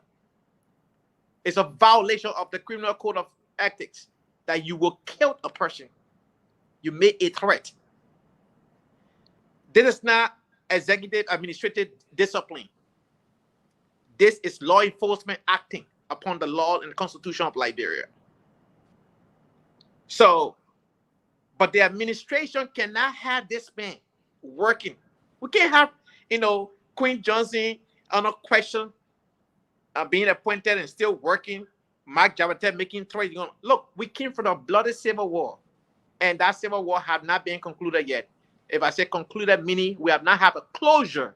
People being held accountable. The same president also appointed a person that will handle the War Economic Crime Code. And this matter have not been resolved yet. We cannot have all of these things happening and somebody in a higher position, Assistant Minister of Internal Affairs, that's not child's play. He needs to be dismissed immediately. Suspension is a joke. It's a complete joke. He's supposed to know what you can say and cannot say. How was he vetted to begin with? What processes were put in place to vet this guy, to give him an office of that magnitude? An internal affair, assistant minister, you do almost all of the work of the country. Your boss is just a supervisor. So we cannot have a person making such a reckless statement towards a lawmaker. Even if you have said it to an ordinary citizen, it will carry the same weight. He made an imminent threat on audio multiple times. On audio. That is our evidence. Thank you very much. Please go ahead. Vasco, then we take Peter last. Okay, let me say hi to everyone here tonight, and Nancy, welcome back. So, I will speak directly to Mark Jabateh issue. Like the last time when we came here, I said everything Mark Jabateh is doing, the president is in the know. And the president just making it clear to everybody. I hope some of you guys listening to Mark today. I just say a short clip of what Mark said. Kevin asked Mark today. Mark is saying sorry, but Mark is saying he don't regret his action. Mark said, Kevin asked, so since that thing happened, have you seen the president? He said, me and the president can eat together. I see the president every day. So now I came to the conclusion that the president is the one that's sending Mark to do what he's doing. Nelson, they making me making that kind of statement in here, bro. For real. Let me That's call not. him back. I said, No, I I have mean, questions Yeah, on the yeah, conversation. Nelson. If you allow this show to be a place where someone can lie No, guys, anytime, well, check. you can't do that. That is not part of the freedom of speech you're talking about. No, Nelson. We gotta give this show some credibility. You can't just lie anyhow on this show and you No, do guys, nothing. we can't be doing this. We can't be doing this. Everyone had their time. I'm giving you Let's have Vasco to land his thought. We're going to provide the necessary correction and clarity or whatever that is No, required. Nelson, that's not how it's done in the press. You can't allow the damage to be done before you correct it. You check it in real life. Nelson, that's how it's done. Someone came. You allow the man to cause the damage before you come. Let's give Vasco the time to We're land his protesting thought. here. Anthony, you answer to the government. So anything they do, you guys, let what I go about. You're You cannot let listening. it. Now, We English can is do speaking this. here. We can do this as much as you have disagreements with Vasco and the points he's putting through and the way he says it. Let's give Vasco the time to learn. Nelson, you're not understanding. It's not about disagreement. Yes. So yes, at the end of the day, written on truth, and you allow the person to say everything before you come to check it. No, guys, we can do this. We can do this. If that's what the show is, then we'll make our decision after. Can you put on what you say is false or just based on how you feel about it? Bro, it's not about what he's saying is false or is true. They're making sweeping allegation that the president is sending Mark Jabateh to do these things. It is absolutely distasteful, and it should not be allowed as platform. That's what it is. No, it should not be allowed as platform.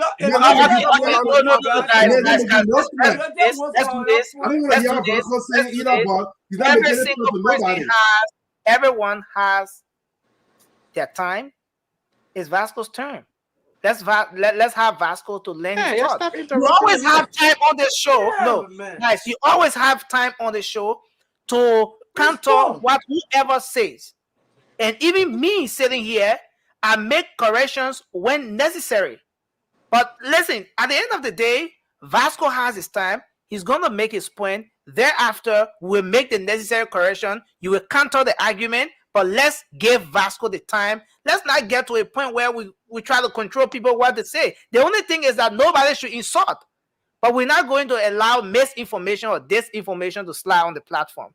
So I think everyone should have the time. Charges, so the man read. Go ahead. So, Vasco, please go ahead. Yeah, man, yeah, this is better than man. This is not fair. If y'all want your view to be heard on this show, and Vasco, we can go back to that same old spot where we were. I said, let me reiterate. Today, Mark Jabateh was on Prime FM. And Mark Jabateh even said something on our show today. He said, I said in the recording, I will not harm the man, I will not do this, but I will pay the people in district. I will get them $1,000 US again when they may abuse the president with naked him. These are the statements he was making. From there, the general asked him, have you seen the president since the incident? He said, me and the president can eat together. We can talk almost every day. I see the president almost every day. So based on that information I'm getting from Mark Jabateh, I, Vasco Smoke, I have come to the realization that the president is the one assigning Mark to be doing what he's doing. That's my realization. From the statement I listened to from Mark today, the president is in the know of what is happening. Because if this president is somebody who will stay against those kind of speeches or whatsoever, but now Mark shouldn't be what? Mark shouldn't be assistant minister. Since Mark did that thing, Mark continued to come on the public. He went going on a public platform saying having no regret, although he was putting apologize. But at the same time, he said no regret. Today, even when he came from the police station, he was saying the same thing. So when the president when the leader of the country cannot take action, Vasco, yeah, your analysis, on this whole issue, and your reason for bringing the president in, yeah, is based on the fact that the president have not made any public statement relative to everything that Mark Jabateh has been saying. Is that what we're getting from you tonight, Vasco? Mark is saying that he meet the president, he and the president eat together. Saying the incident happened. If the president can eat with Mark, and every day he can see Mark is still in his position. What you want me to say? If nothing, if I got my child here. But again, Vasco, I want us to go back. I want us to go back a little to where we started from. Let's look at the arrest of Mark Jabateh today. Yes, okay, he said what he said in the past. We didn't see an official statement from the president, either condemning him or taking any action against him. But just the fact that this individual was arrested today, he's a sitting minister. He's one of those who campaigned. He was in the trenches. He was out there campaigning for this government. He's on tape for that. But today he got arrested by this very government. The police arrested him few minutes. And you're right when you say he re-emphasized that point today when he made the appearance that yes, he will pay people in the district, give them 1,000 or whatever to go out. Yes, Vasco, you're right. He made those statements. But just minutes after he made the statement, as he was walking out, the IG of the Liberia National Police arrested him right there. Vasco, can we say here that we may not have seen a written communication from the office of the president, but is it fair to say here that the government has taken an action in this particular issue? Nothing. This issue shouldn't even be an issue for but will you agree? No, will you agree that the government, though there wasn't official statement from the office of the president, but that the government has taken an action against one of her own? Nothing. I will not agree. Why you don't agree? Okay, you know the reason the why I will Minister not of Justice agree. working on the executive matter. We are getting conflicting statement about no, Mark but even taking the Justice Ministry thing, the Justice Ministry is an arm of the government. 3 separate but equal branches of government makes the Liberian government. All right? Headed by the president, the commander-in-chief. So whichever way you want to put it, you cannot disassociate the action I was taking today from the government, the president. Listen. I mean, No, Nelson, I disagree. Nelson. I disagree. You guys had a disagreement. No interruption. Let's give Vasco 20 seconds to who was the complainant? Who complained Mark? Who took Mark to court? Nobody. Nobody took Mark to court. Nobody went and complained Mark. So the issue about Mark today, it was an issue based on what the president was going to do to Mark. Gregory Coleman, he overreacted today. He just overreacted. So because you have fire him, they will not fire you. I said what he's supposed to say to Yaka. Yaka didn't complain. Everybody been looking at the executive branch, which is the president that Mark worked for. He's the one should be the one to discipline Mark if Mark is going astray. He had the power to suspend Mark. Thank you. Mark will sit down for 2 to 3 weeks for you. That's in 20 seconds if I may. Thank you. No, we have to give Bila the time. Okay, Bila, come here after Bila. Give me 20 seconds, please. Yeah, Bila is the final person to make his point on this issue. No, thank you, Nelson. Like I'm maintaining my position on this statement, on this out of Ma. I mean, basically, for us to get the kind of a progress or progressive governance and peace and tranquility in our country, people that serve in certain positions should amplify some level of degree of responsibility when it comes to certain position in government. And that over the past period of time has not been something that government official upon government official. It might be marked today, but we have seen these things happening in past time. And I ask myself, what are some of the basic things people will always talk about change if the change cannot start from yourself? And somebody, I want to disagree with most of the brother that said the Liberian National Police were kind of a delaying. If you look at the emblem or the umbrella of governance that controls MAC, that is the executive, the leniency you bring to certain issue uh, does not bring certain seriousness to the security sectors, because no matter what you do, the Liberian National Police here is a subject and a political appointee to the president. So for the president to have sat down and waited for that, why I'm not seeing letter of suspension. For me, I'm not going for the issue of dismissal. I've always said this, we already in our gear to talk about people being dismissed, that thing happen out of the way. And when you look at those various issues from the angle of governance, you try to come back to yourself and say there are reasons why people sometimes suspend certain issues or suspend government officials to know the nitty-gritty of what he said and what prompted him to say that at that position as a government official.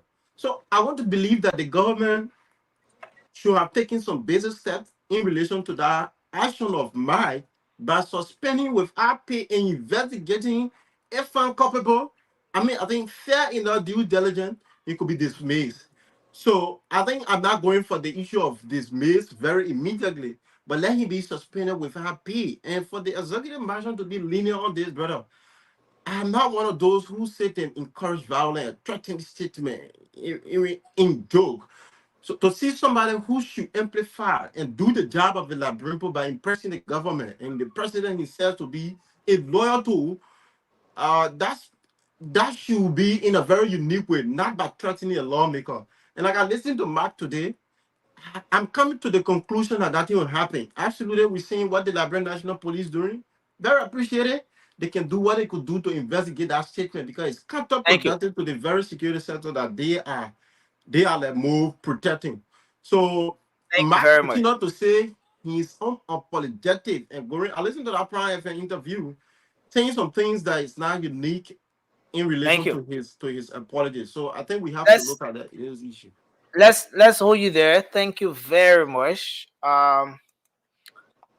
We're gonna take calls from here because from all indications we don't have time enough to touch on the other issues. The arrest of ex-officials of government is something that we already thought we would have to touch on today.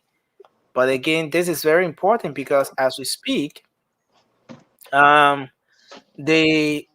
central bank governor, Governor Aloysius Talu, is being punished, and the president has suspended him with immediate effect without pay.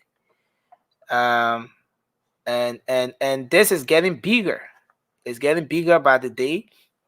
So a lot we'll have to talk on this particular issue here. We have a whole lot to talk about this. President Weah is expected as well to address the country, and he's going to be addressing the country at the time Former president. Come on, man. Okay, yeah, former president Weah, former president. You know, president. Let me. Praying. One president. We don't have two presidents. One president at a given time. We don't have two presidents. Former president. Okay, the former president will be, addressing the country tomorrow. So yeah, but this is getting interesting, and Liberians are eager to know what the former president is going to say, because this is coming up at a time when many of his trusted soldiers are being picked up, thrown behind bars.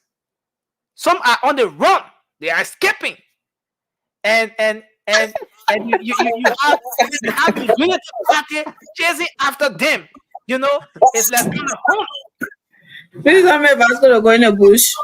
So some people walking with bare feet, running, and you have, but what is President we are going to say tomorrow? Do the right thing. Wrong move by the president. And another man, PR I have blunder. a save it, man. You can come start my plate. $10,000. What? Like, What? You know, I think we'll take some calls. We're gonna end up on this issue. We're gonna end up on this issue. Yeah, for 10,000, I will hire him. I should territory myself. I mean, let's take just 1 minute across the table. Just 1 minute quickly. What do you expect? What do you expect? What do you think President Weah is gonna say tomorrow, given everything that is happening right now, given the situation in the country? Minister Twe is wanted.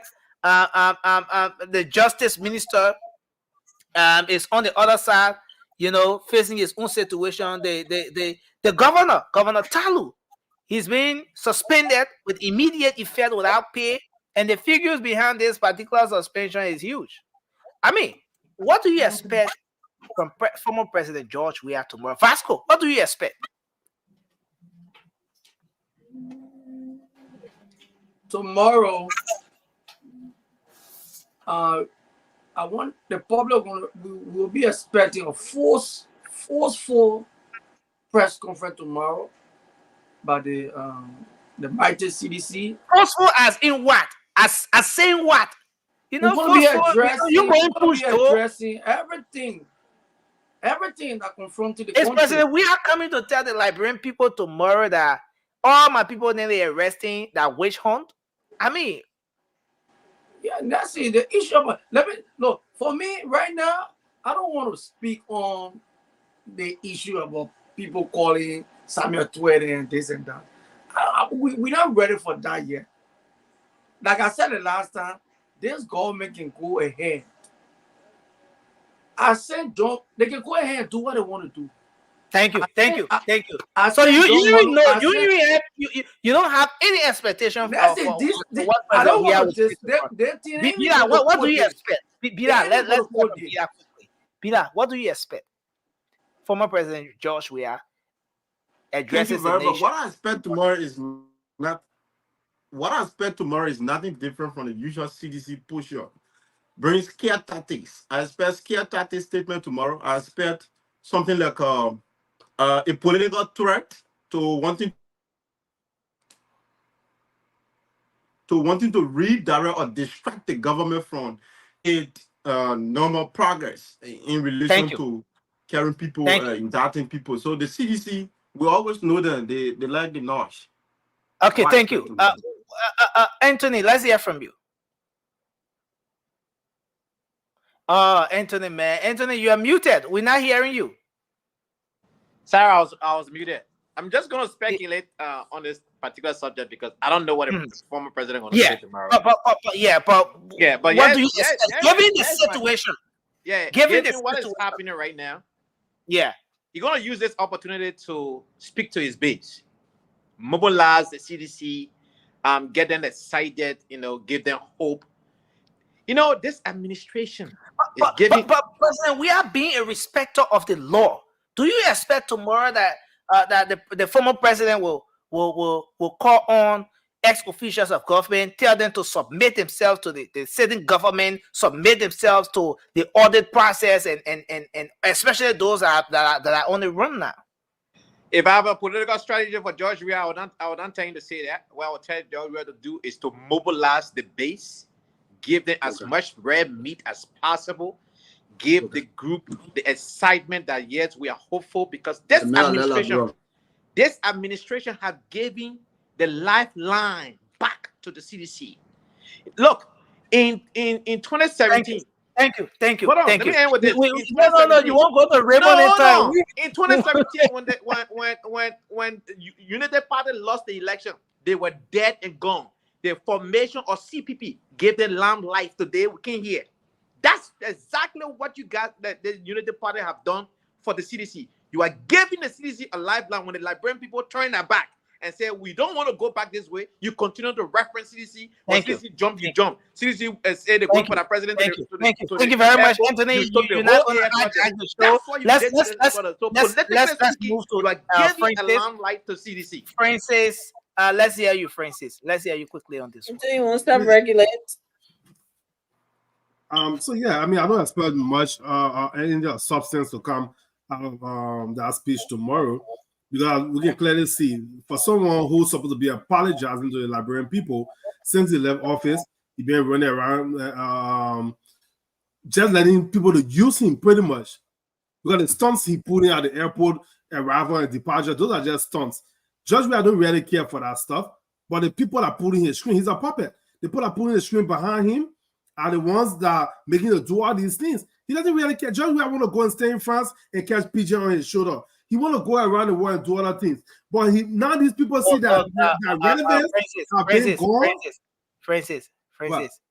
What did I say?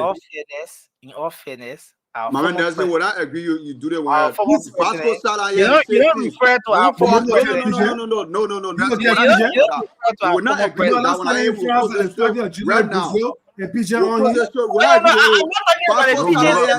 not talking about the president need. The man talking about presidency. You don't know that. Mama, relax. Let me tell me why I said Mama, do you realize that you quote Mama, respect is due to a man. That's that country. I'm a cool moderator, but let me transparent. Let's see what did I say that was bad. The man set a record of Anthony, we're gonna start talking with each other. That's it. What did I say that was bad so I can continue? Okay, so my thing is the former president deserves some level of respect. You can, on a platform like this, call our former president puppet. Come on. All right. He's letting himself be used by the people, by the creative people behind him. Because if he wanted to be popular again, he's going to be going around doing an apology tour to the people, especially people in the Southeast. He's going to be apologizing there every day and doing philanthropy work in Liberia. But tomorrow, the people in the Brazil are on Twitter, I knew that, now get hot over. What's his song? Wherever, play for someone to it. But what I tell you is, he will not.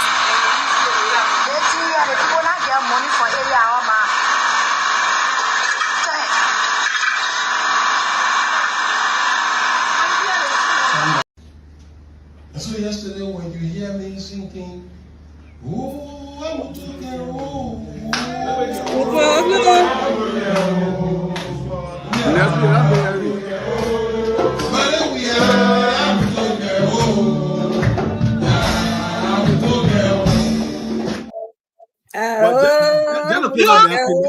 Nothing better to come from that speech tomorrow. Just be bunch of crap, all the witch hunting, the same old thing to piss in Liberian people. People have no message for Liberian people. That's why you give me the man all the time.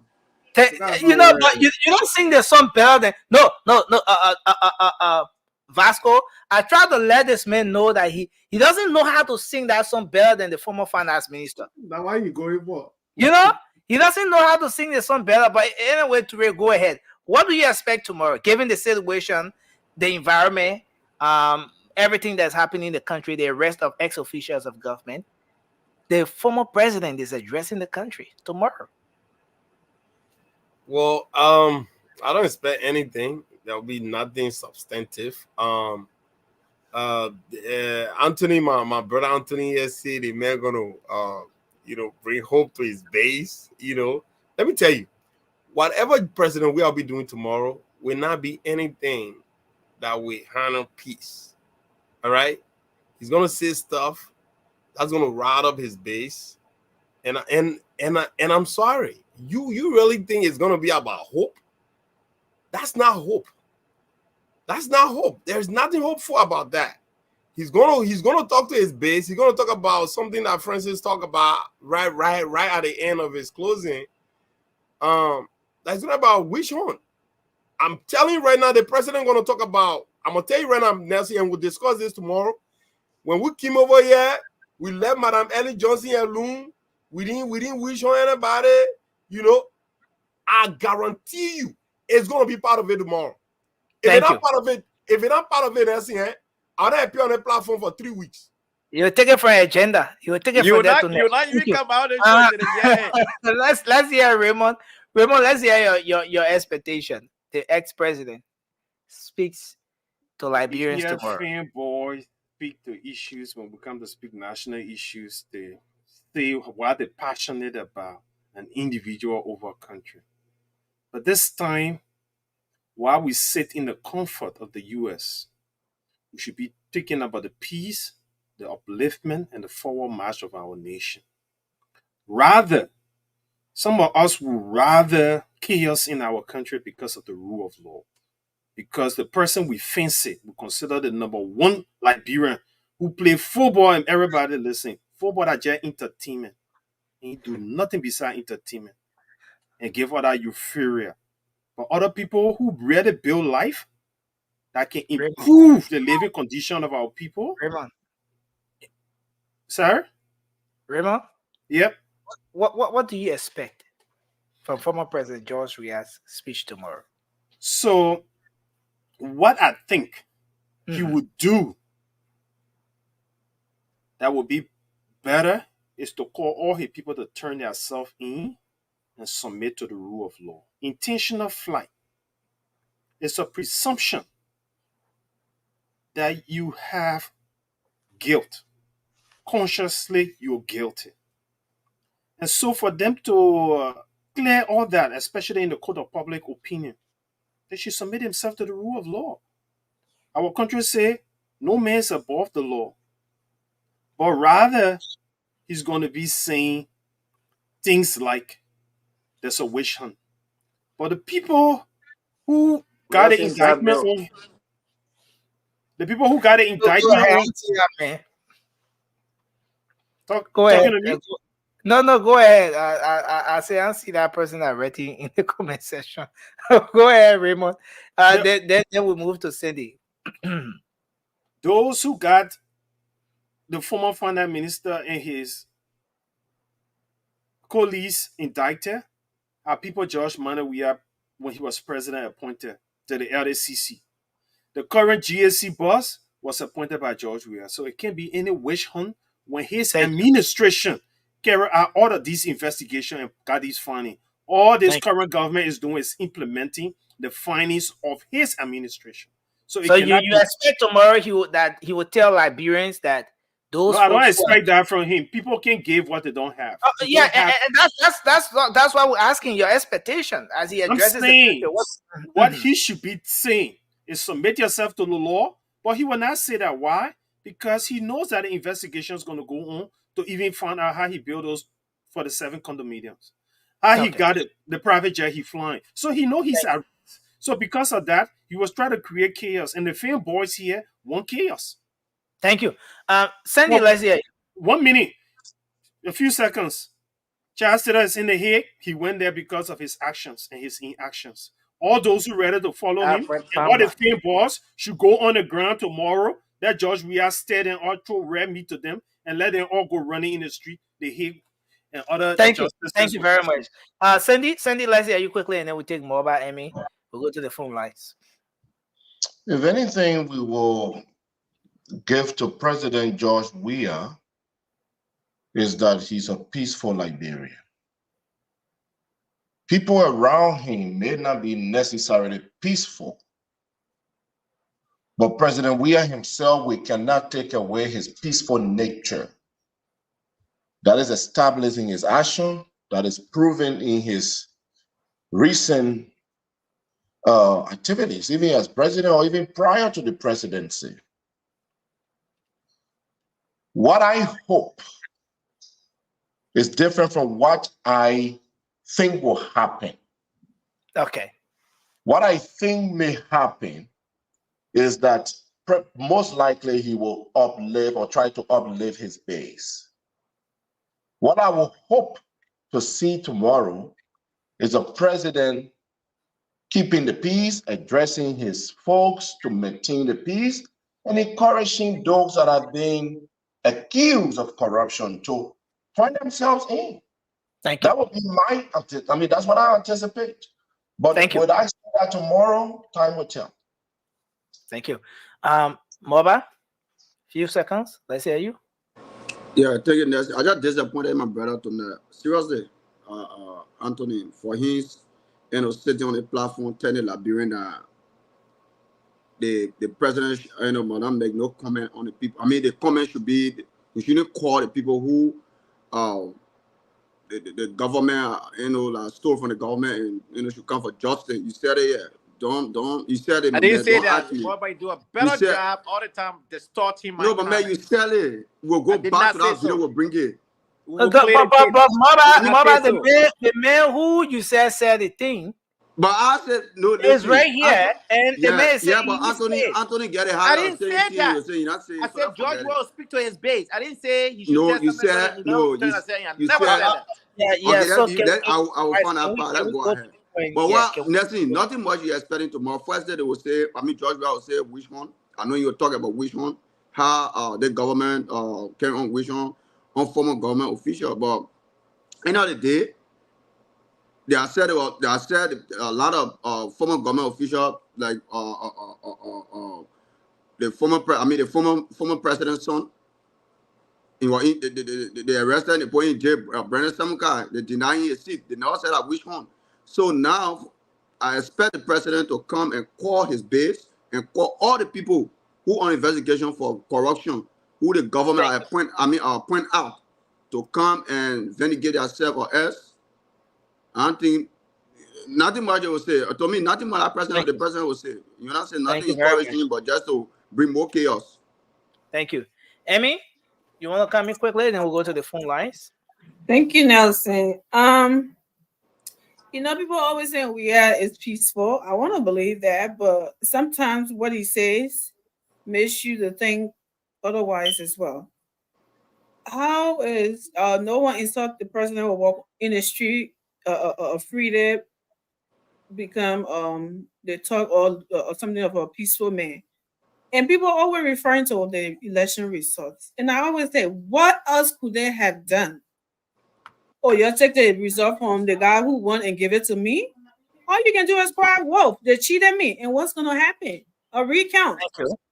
Thank you. They're not going to take somebody expect? after something before What do you you win. expect of her? What do you expect? I'm coming Hear up. me? We have seen African leaders, even the Ivory Coast. I don't care, Anthony. Stop disrupting her, my brother. Guys, you were asking a question. I get you. Order, not for you to answer, my man. You hijacking the show. Emmy, please go ahead. Am I protected? You're protected. Tomorrow, everybody has already said it. I do not expect President we have to go over there and say that let the law be the law that Musa would say, and let these people come forward. Nobody come and kill anybody. They're just gonna investigate, and if you not found guilty, you'll be let go. But so he will come and I'll stacking more people. They already said they would remove. Why can't they would do that? I don't know. The thing scary. Somebody will stop the government from doing the right thing. People like Anthony now will come here. 6 years from now, if Waka doesn't do anything about this, all these people looted the country. They came, they never investigated anything. But now they're doing it, it's a problem. We need to be serious about our country instead of a political parties and individuals. Thank you very much. Let's go to the phone lines and take a few calls. And then we'll come back to do our closing. 0555-101075.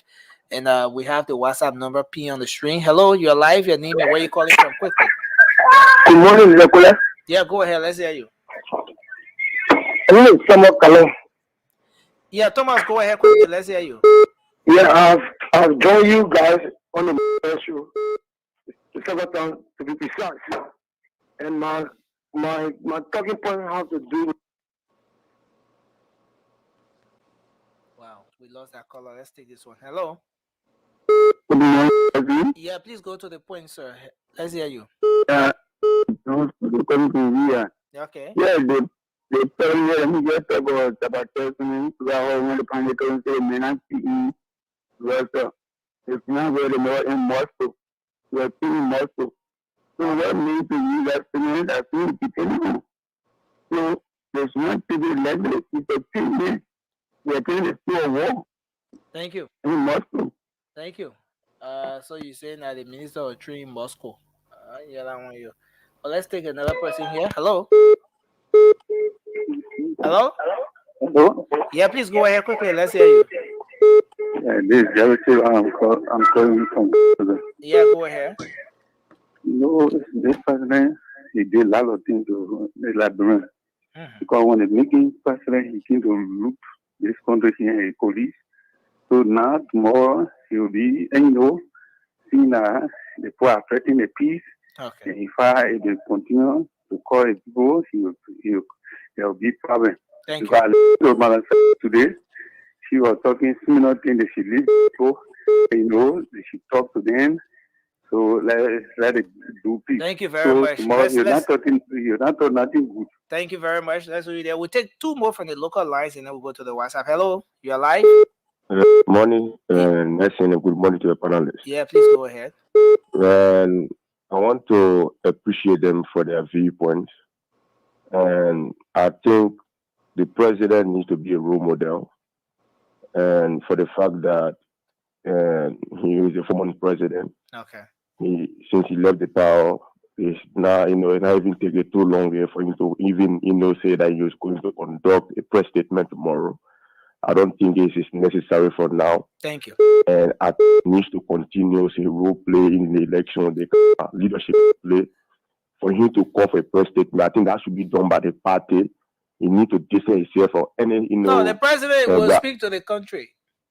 Yeah, he needs to, he's not speaking to the country because he said it during the elections. He said that those who is carrying on a massive corruption, and they will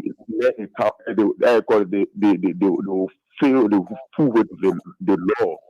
And I think they need to allow the government to play their role now because he said it before because he knew that they were corrupt. Thank you very much, and you're right. And this is the audio. This is the audio when the former president said. For those who do not refrain from enriching themselves at the expense of the people, the law will take their course.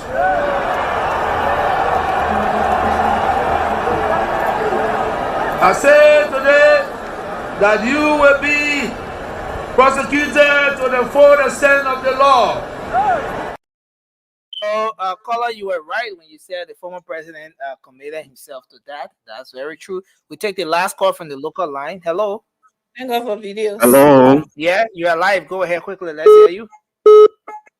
Pastor Yabaru Jr. calling for police community. Yeah, Alfred, go ahead, sir. Let's hear you. Yes. I think when former president, when he speaks as mayor of peace, because he's a former stakeholder, but I don't think so. It will happen because he want to come back for the second term. Okay. So I think we already speak as the mayor of peace. We know that he's the mayor of peace, but I don't really think so because he want to come back. Thank you. Thank you very much. We'll go to the WhatsApp line now to take a few calls. Hello, you're live. Quickly, let's hear you. Yeah, this is Tim calling from Pennsylvania. Yeah, please go ahead quickly, sir. 30 seconds. Yeah, next thing I do have a problem with you when you say former president will speak to the nation. When you were president, he didn't speak to the nation. So why would you say the president will speak to the nation? Say he will speak to his base. The former president delivered the but he will speak to anybody several times. You know that. But that's what you call it. But does he call the caller off? The nation address you will give to the nation. Did he have all the address you don't give to the nation every time? Thank you. When people die, you didn't get still a nation address. Thank you, sir. You should have speak to the people, and just why the camera is put on now, the video, you should do that. Thank you. Let the people return and go to the court. They say they must go to Joseph Baka Hall. They say they must go to the police station. They're going to the court, and the court is the highest authority in the nation. Thank you very much for your input, sir. Hello, you are live. Your name and where you're calling from. Let's hear you, sir. Let's take you. Please go ahead. You want to reduce the volume of your TV quickly. Hello? Hello? Yeah, please go ahead. This Walker from Virginia. Yeah? Nothing, thanks for giving me the opportunity for a quick disclaimer. I take responsibility for what I say. And school talk has nothing to do with if it is if it is not in line with the standards here, then you will certainly have to I will not insult anyone else. So don't worry about that. Okay, please go ahead. I wouldn't do that. I hear you. Okay, for disclaimer, I possess a blue book. Okay. I am or I am a defender of this democracy and freedom that we enjoy today. Okay. And I want to condemn the action of the Sachet affair for walking on. And the reason is I do not believe Washington was in direct line for her action. Her action was personal. And I don't think the statement, the speech was out of line because I can get very few online. One of your panelists said a lot of things what I think I gave few. Voice of America was stationed in the Voice of America relay station was stationed in VOA, Harrisburg, where I'm from. The CIA headquarters for West Africa was stationed in Mama Point prior to the war. I don't know about now. Omega Navigation Station was where the Omega market currently is. Liberia was used during World War II as base. Liberia stood the chance of being blown up by Hitler. Liberia go to the United Nations and vote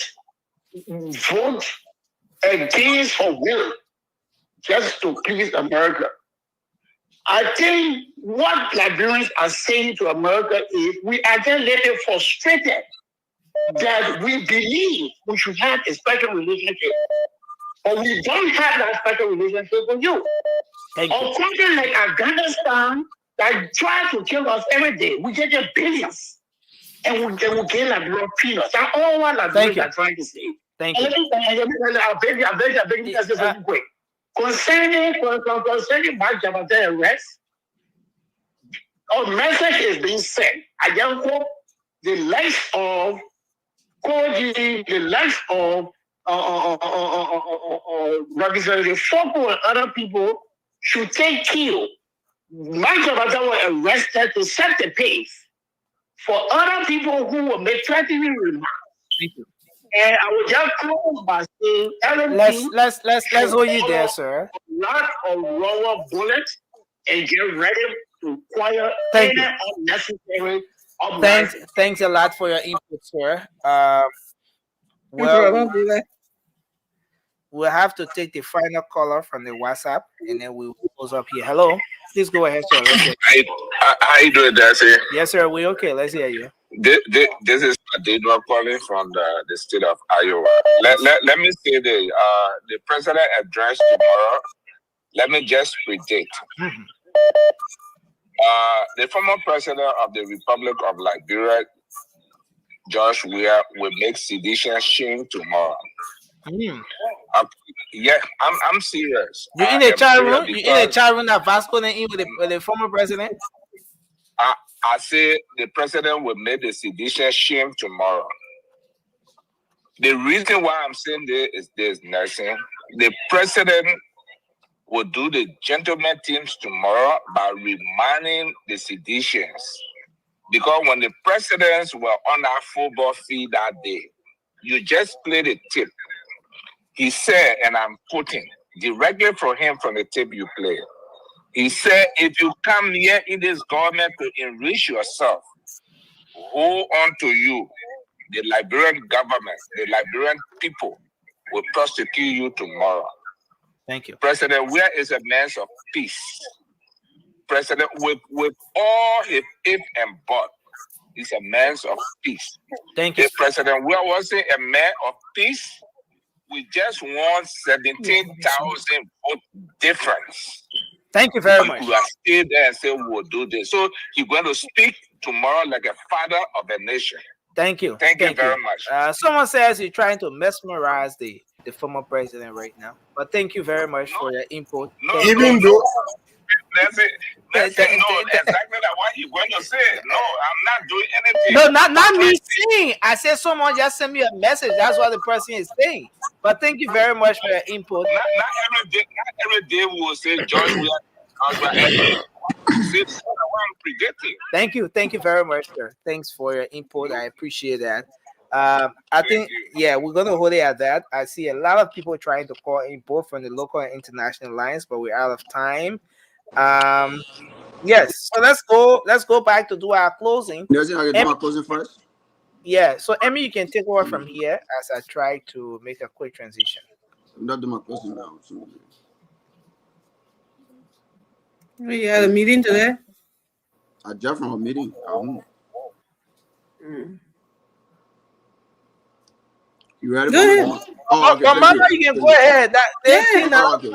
That's why they will raise their hands and say, "Bam, go." Mama, are you sweating so? What? Are you sweating so? What made me sweating? I got is he just sweating out grease there, man? I'm sweating. Pin rather. Cause it's sweating. But let me do my closing, right? Look, let's be fair, right? Liberians are not stupid people. People understand that Summer Toy stole a lot. I think we get a video that the people were recording. They went to Senator house. Look at the house that man built. Look at the fence. Look at the fence. And look at our neighbor around there. Look at the people who living around there. Look at our living condition. And look at the house that man built. Nobody is about my security. And then when we come here, when we're talking about Labrador, then people that come here and be talking about sentiment. They trying to tell the Liberian people, say, only a certain group of people, only a group of Liberian people money. Look, the government, one of the main things we campaign for this government, for the government to hold people accountable. It's not for people to just come and see, go, the next government come, see, go, the next government, everybody just do what they want to do. At the end of the day, no accountability. Then the Liberian people will be like, you know what? The how Liberia looking, how everybody looking. We need somebody. And I see the people from the other side making reference, but why they can't go for 18 years, they can go 12 years. You were there for 6 years. No one stopped you from carrying on audit. Nobody. You were there. The reason you never did because your whole thinking was to steal enough of the Liberian people money. So end of the day, nobody should hold you accountable. And we are appealing to Joseph Boakai. You might not just tell people, say, oh, they may arrest a man, we leave him. No. Let Samuel 12 face the full weight of the law. Samuel 12, nobody is above the law. If he found guilty, let him go serve for 10, 15 years. Let him set a precedent to the other government officials, to those who in power, that you can just come and mess with the Liberian people money. Thank you, Mama. Now you give me 30 seconds to conclude. That call me on. No problem. All right, conclude. Go ahead. Yeah, my last, let me conclude by telling the Liberian people who the CDC depending on, because I saw a post from Ascar Greater in Liberia now. City they will put a group together to protest against, or they will take the street to demonstrate because they get a godfather warrant, arrest warrant. Look, Liberia, nobody should listen to Ascar. Ascar will living a life. Let him put a chair on the street, they will follow him. You shouldn't say that and say, oh, and get on the street and you say you're John behind. Let Ascar get chair and be there, let Joey chair and be there, or Samuel Toa chair and be there. All of them are putting you on the street, Safoko. Let that chair and be there. They will follow them. Thank you. Thank you. Go ahead, Remy. Dignity must define us as an anchor of unifying, especially for this administration, development policy. Those are the statements of Dr. Jabateh Pele, an astute, outstanding Liberian who has put in the work. She's a researcher on African development, specifically Liberia.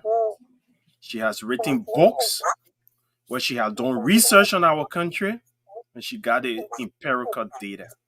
Done interviews. That's how detailed she is when she's writing about think. She does interview with stakeholders. She has written 2 books on corruption for children to start molding the minds of the Liberian youth to prepare them against anti-corruption. Corruption for anti-corruption. That's an outstanding venture that a lot of Liberians should know about Dr. Pele. But instead, I hear a lot of us trying to tear her down, whereas we do not even have an understanding of her.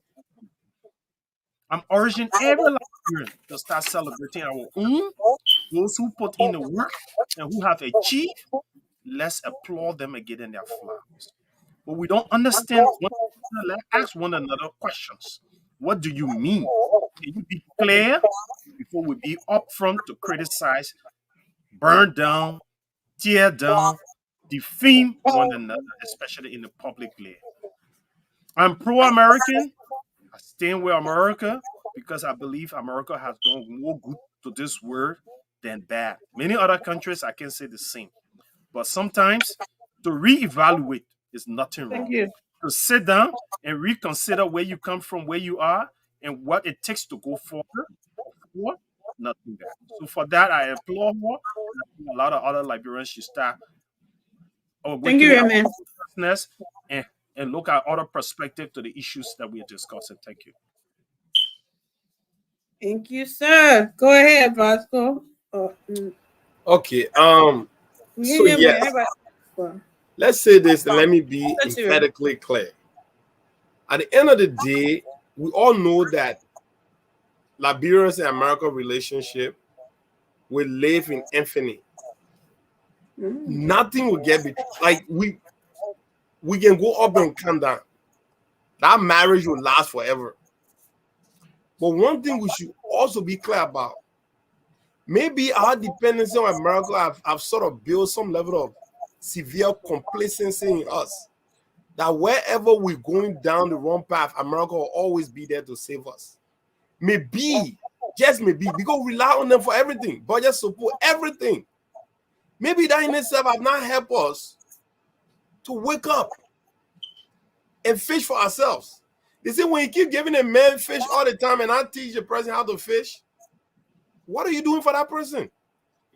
And this world is so evolving that at some point, maybe America will be proud of us when we try to look at other places, when we try to build other relationships, right, for help. Look, let me say this.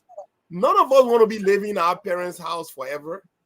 I left my parents' house the day I knew that I was going to college, my freshman year. Since I left, I never returned back. It's called growth. That's what it's called. So at the end of the day, for 177 years in this relationship, and we're not blaming this on America. I'm not saying America is the reason why we're in a position we are in. And the orator did not anywhere exonerate Liberia from her own problem. But if we have that big brother, big sister relationship going on, at some point, maybe you should knock me in the back of my head. You say, my man, you need to wake up. Thank you, Ture. That's what I'm saying. Thank you very much. Great show. I'm over, though. Go ahead, Vasco. Let's not chew you up. Oh, okay. I mean, tonight I just want to urge my fellow seditionists that tomorrow make your way out of party headquarters.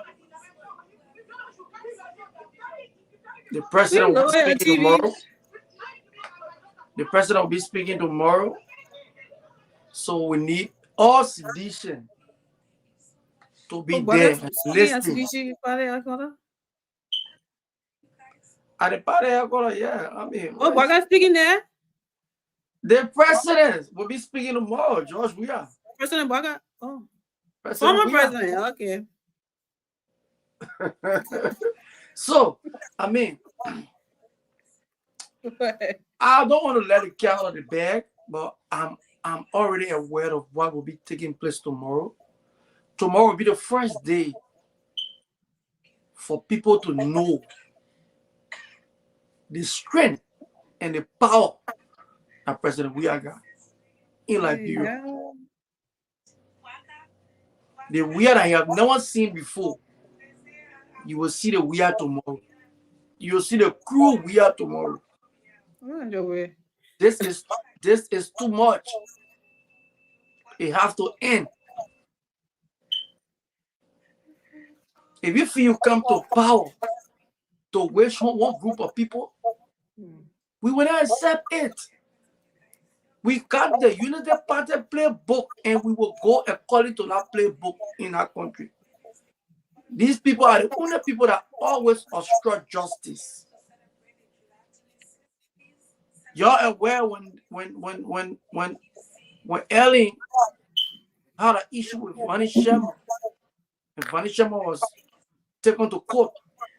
Those guys went there. They obstructed justice, and they brought Vani Sherman outside. So some of these things, or when you're doing things today, I don't know how many of you people read John Molu's statement. John Molu have it on right up. Go and read it. Right in our eyes, this government, the IMF, those things that we're supposed to be discussing here, we are listening. The IMF, this government went into the consolidated account. We see them today getting rid of Talu, suspending Talu because he get fired Talu. The government, they just went against the other law again. Thank you, Vasco. I think, what do you mean? You know how yesterday. I know. What do you mean? You know how I want to keep in time. You talk about, I don't even do that. You're not telling about the wish on. You're not come back and talk about powerful we are. You're not come all the things that you've been saying. You forgot. I said it to you. I'm still looking at my time. I still up. Well, your time is broken because you don't. But you know that you're interrupting me. But I pull off the speech you want to give up before President we are giving it. I never even land. You don't call somebody all around. All right, land. 20 seconds. Let's hear it. This is bad. Let me move. Let me go. So when I talk, you give me small. You see, all it's talking. You're gonna talk the same thing. Let me go. Okay. Thank you. I'll stop right here. You ain't got nothing to say. You got nothing to say. What do you ain't got nothing to say? The city today I was talking here. What good John me? Who good? Blah blah blah blah blah. You're not fair. You talk for long. Don't come I didn't talk for long. I mean, ask the people in the audience. I'm talking about 3 to 4 minutes. You know me, you talk for Molba. Let be that go. Come on, please. Go ahead. Once again, yeah, I think y'all do your closing. I think you want me to sit down here and listen to Vasco, be quiet, please. Let the man speak. Vasco, we're not going to give you special treatment here, brother. What do you think this is? Bro. Come on, man. Vasco, fairly, everyone has the same meaning on the platform. What are you not from? Everyone. I'm monitoring your time. What are you from? Let the show go and let everybody stop talking to Vasco that what he wants. And we're all feeding into Vasco game. Go ahead, be that.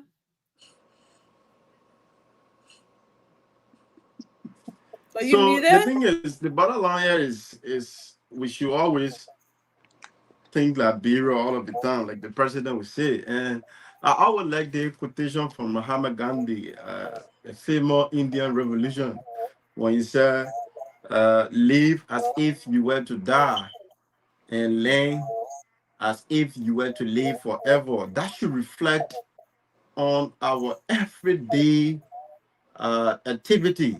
What a government official panelists when we come on the platform. And we just listen to your brother talking about obstructing justice. I don't know what you amplify. What say you as an individual? But in totality, at times we describe the CDC as being one group of people that think one way and they do things the right way, the same way. It is because how they behave, how they speak, and how they address issues. Similar thing, Vasco amplifier to that. And somebody say it happened in the past, so it should continue happening. Now we talk about Mark Jabateh, and we maintain our statement. If we are to see any seriousness, the executive should take more of seriousness in the matter and try to self-deterrent to other government officials to not come out to make these statements. On the issue of President Weah tomorrow, I maintain my statement, brother. President Weah will come out with the same tactics like Jefferson coaching threatening the peace, how they will not sit and see government witch hunting. Like we said the last time, brothers and sister, we said the CDC government or the sedition will come to heal certain report. And when certain indictment come out, they will come out to say witch hunt. So we are not detail, or there is not screen to us to hear people saying witch hunt and all these things. It's the Liberia that we have always living. But I think we should try on the part of doing things different ways as to getting different results, like Kumio always say. And I think we thought to get the kind of a nation that we are together. But I think it was a good show. Thanks to all of the viewers. Thanks to all those that make the call. And thanks to all of you for a great analysis on issues of concern. Thank you. Yeah, thanks guys. It was a good show. You know, people talk about the crowd tomorrow at the CDC headquarters. That doesn't mean anything. George Weah is a popular figure. So even if I'm in Liberia, I will go to that CDC headquarters just to see George Weah. Now, I'm going to see the man, the legend. I'm going to see the leader, the reformer. That I'm going to see. I can sit there and watch YouTube video and get emotional and see how the world I mean play football and put us on the map. Now most people going to see, they're going to see because, oh yeah, what if I mean to come back? But anyway, that's the orator speech. Come on, guys. Every time we go back and talk about what Liberia has done for America, more than what America is doing for Liberia, it's like black people in America saying, oh, because of slavery, that's why we continue to suffer. Slavery happy, everybody knows you're happy, but there's opportunity for you to make better of yourself. That means that tower that you want to talk about, nobody using it anymore. There's satellite in space that America using for communication and other form of doing things. So you just need to stop this stuff. Since World War II, all these bad things, you want America to remove our embassy from Liberia and see who will suffer the most? We'll talk about give America strategic position in West Africa. We agree. But America don't need Liberia to have the embassy in order to have information outside of West Africa. Yes, it is there. They will use it. But a relationship should be a give and take. America has spent millions of dollars over the years in Liberia. Firestone, my people, Firestone, not American company. So you start saying Firestone. Okay? Let me tell you something. So we need to stop that stuff. When people want to speak, you should give evidence. Don't just stir our people up. Stir our people in the interior that listen on the radio or people that just stir them up to believe that falsehood. She spoke 2 days, gave a speech for 2 days, no evidence. How much a pregnant woman? But you're not going to give speech for 1 week and no evidence. You're going to say, oh, because a researcher showed the red meat, they're supposed to come by and ask a question again first. No, you could use 10 seconds of that 2 day speech to give the millions that Liberia giving to America more than what America is doing for Liberia. Come on, people. Our problem is right on Capitol Hill, the executive mansion, and temple of justice. Don't do pressure on government. When you put all that money together, almost the entire national budget, how you getting paid more than people you begging? You getting paid your money, your government fee eat more than the people that are begging for money. They say America have a problem. America take more for they will give. America give take more than they give. Come on, let's be serious. Guys, let's think about for America. Our problem should start from right in Liberia there. And talk about relook our relationship. Thank you. What relationship? That one-sided relationship? Let's start from Liberia. Let's put us in trouble. Everybody finish? Everybody finish. I mean, take your 1 minute, Amy. So. I mean, no, you do closing you. Anybody do that? Anybody no closing. Ready again? She do closing. She know that. Amy, go ahead. This is the mobile Nigeria record. My man start at me. He's making what I said. I want to let that palm one. No, you all right. You all right. You all right. No man, I got no record. Guys, great show, and I guess you guys have already touched everything. I just you know. I mean, please include. No, I beg you. When you say Sony, I beg you. All the people that they put up on the street, that they bring out cheering in. Down to Joey, cheering will be there. You already told them that, didn't you? Yeah, we ever saw on this. Some people. Yeah, something is up with our cup. I don't think it's no more. What kind of cup? Anyway, Mama, you just knocked me off my game. You know what? Let's just close. you just get it 1 minute to get it 1 minute to Remo say my. No, I'll do it. If you We're gonna wrap up. Stop distracting the girl. Let it get wrap up so we can bounce. Okay, so not Nelson now. Press check out.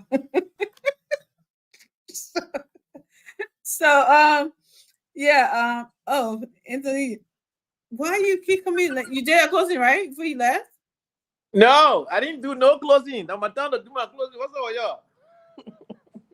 They may not close it yet. We disrupting the show. They may not close. All right, so that's my closing. Ladies and gentlemen, let me say this, right? I think we're watching, the same thing that we saw the last 6 years happening in the game. JMB will not speak on national issues, but JMB had time to dedicate police booth, dedicate, fingerprint machine, dedicate all the petty stuff. He had time to do all of that. But national issue is happening in the country, he remained mute. Just like how Joshua behaved in the last 6 years. This is exactly what we're seeing from JMB. Issue of national security happening in the country, with a situation to the airport, we didn't hear nothing from the president. Situation with Jabateh, nothing from the president, but the president had time to go dedicate fingerprint machine, a tiny little fingerprint machine.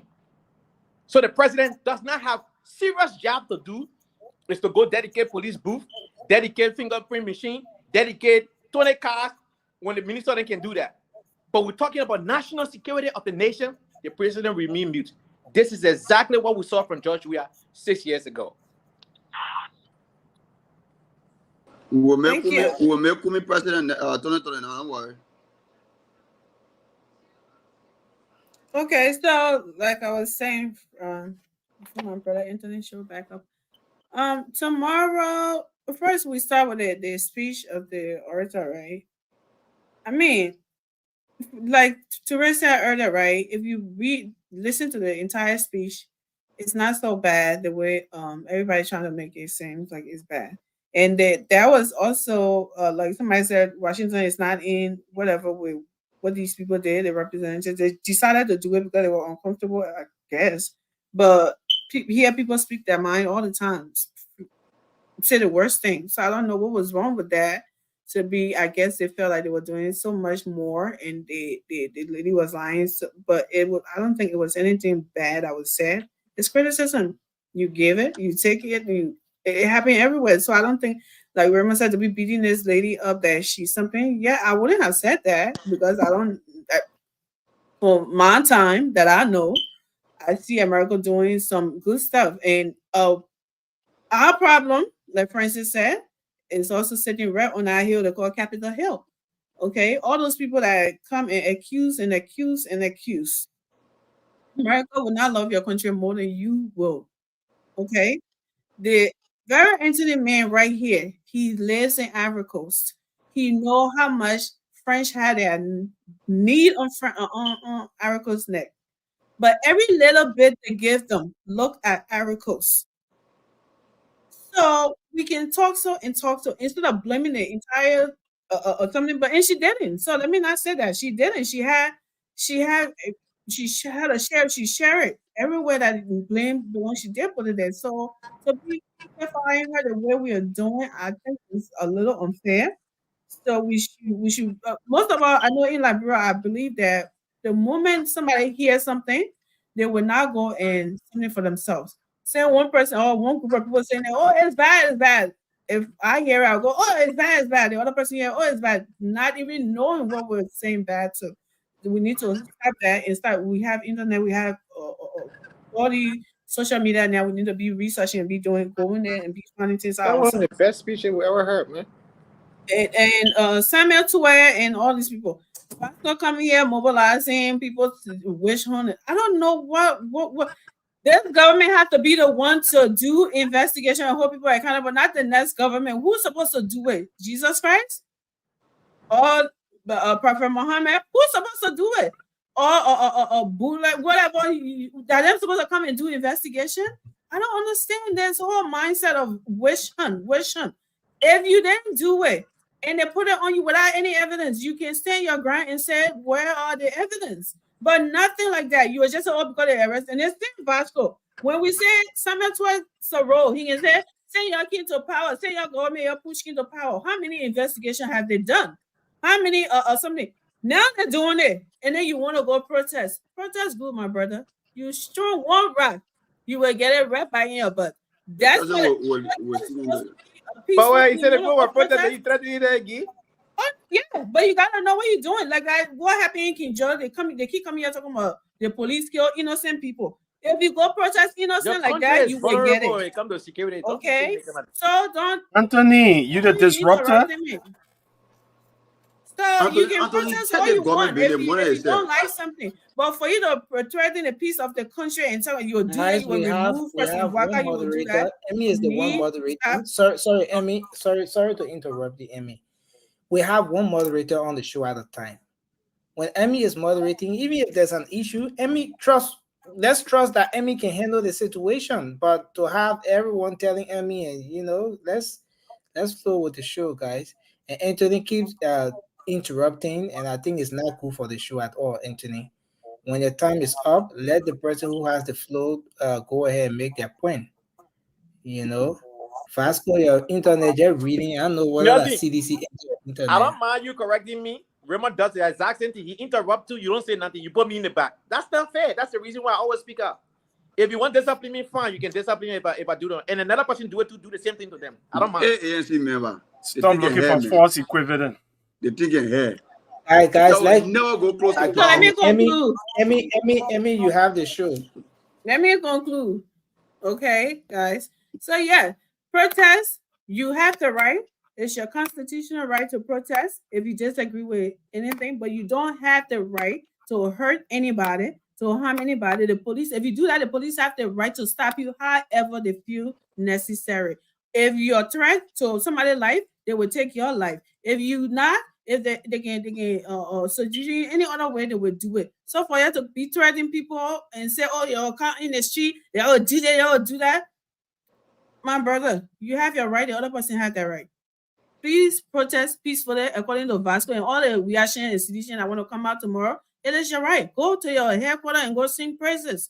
Praise be to God. But keep our country peaceful and they got their security there. It's no longer the gangster paradise that was being ran 6 years ago.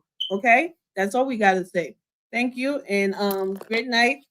Great show. And I appreciate you all in comments session. See you tomorrow. One fire truck. Move from your yeah, we are muyaye. Move from your yeah, we are muyaye. You gave me 6 years, you are married. You gave me 6 years, you are dancing. Just say you hear that song and nobody. Just say that song can help me one year.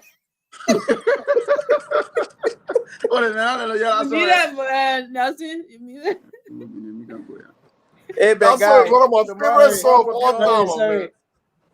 Yeah. My man, they got some engineer in our country. Yeah, Liberia got some engineer when it comes to music making. I don't know how they can come up with these songs. But guess what? The whole country has 0 record label. That's true. No, yeah, I had a record label. Like you go in your record label. This one, why they give the record label? Okay, look, man. But that be honest, right? I don't know what Anthony drinks, but he the national registry. There is no record label. But the national registry, the Liberia National Registry of businesses. No, Anthony. We don't have a record label. There are more than 5 record labels that I know of. I don't want to do free publicity here. I hear records, right? Anthony said he doesn't know. I always hear where is the record label name? Hip Code Records. That's what I'm saying. Nelson. Who have they signed? We got Bellicom. We got Bellicom. You said there was no record. No, we're not doing free publicity for these guys in here. No, that's the record label. Where are they signed? Things that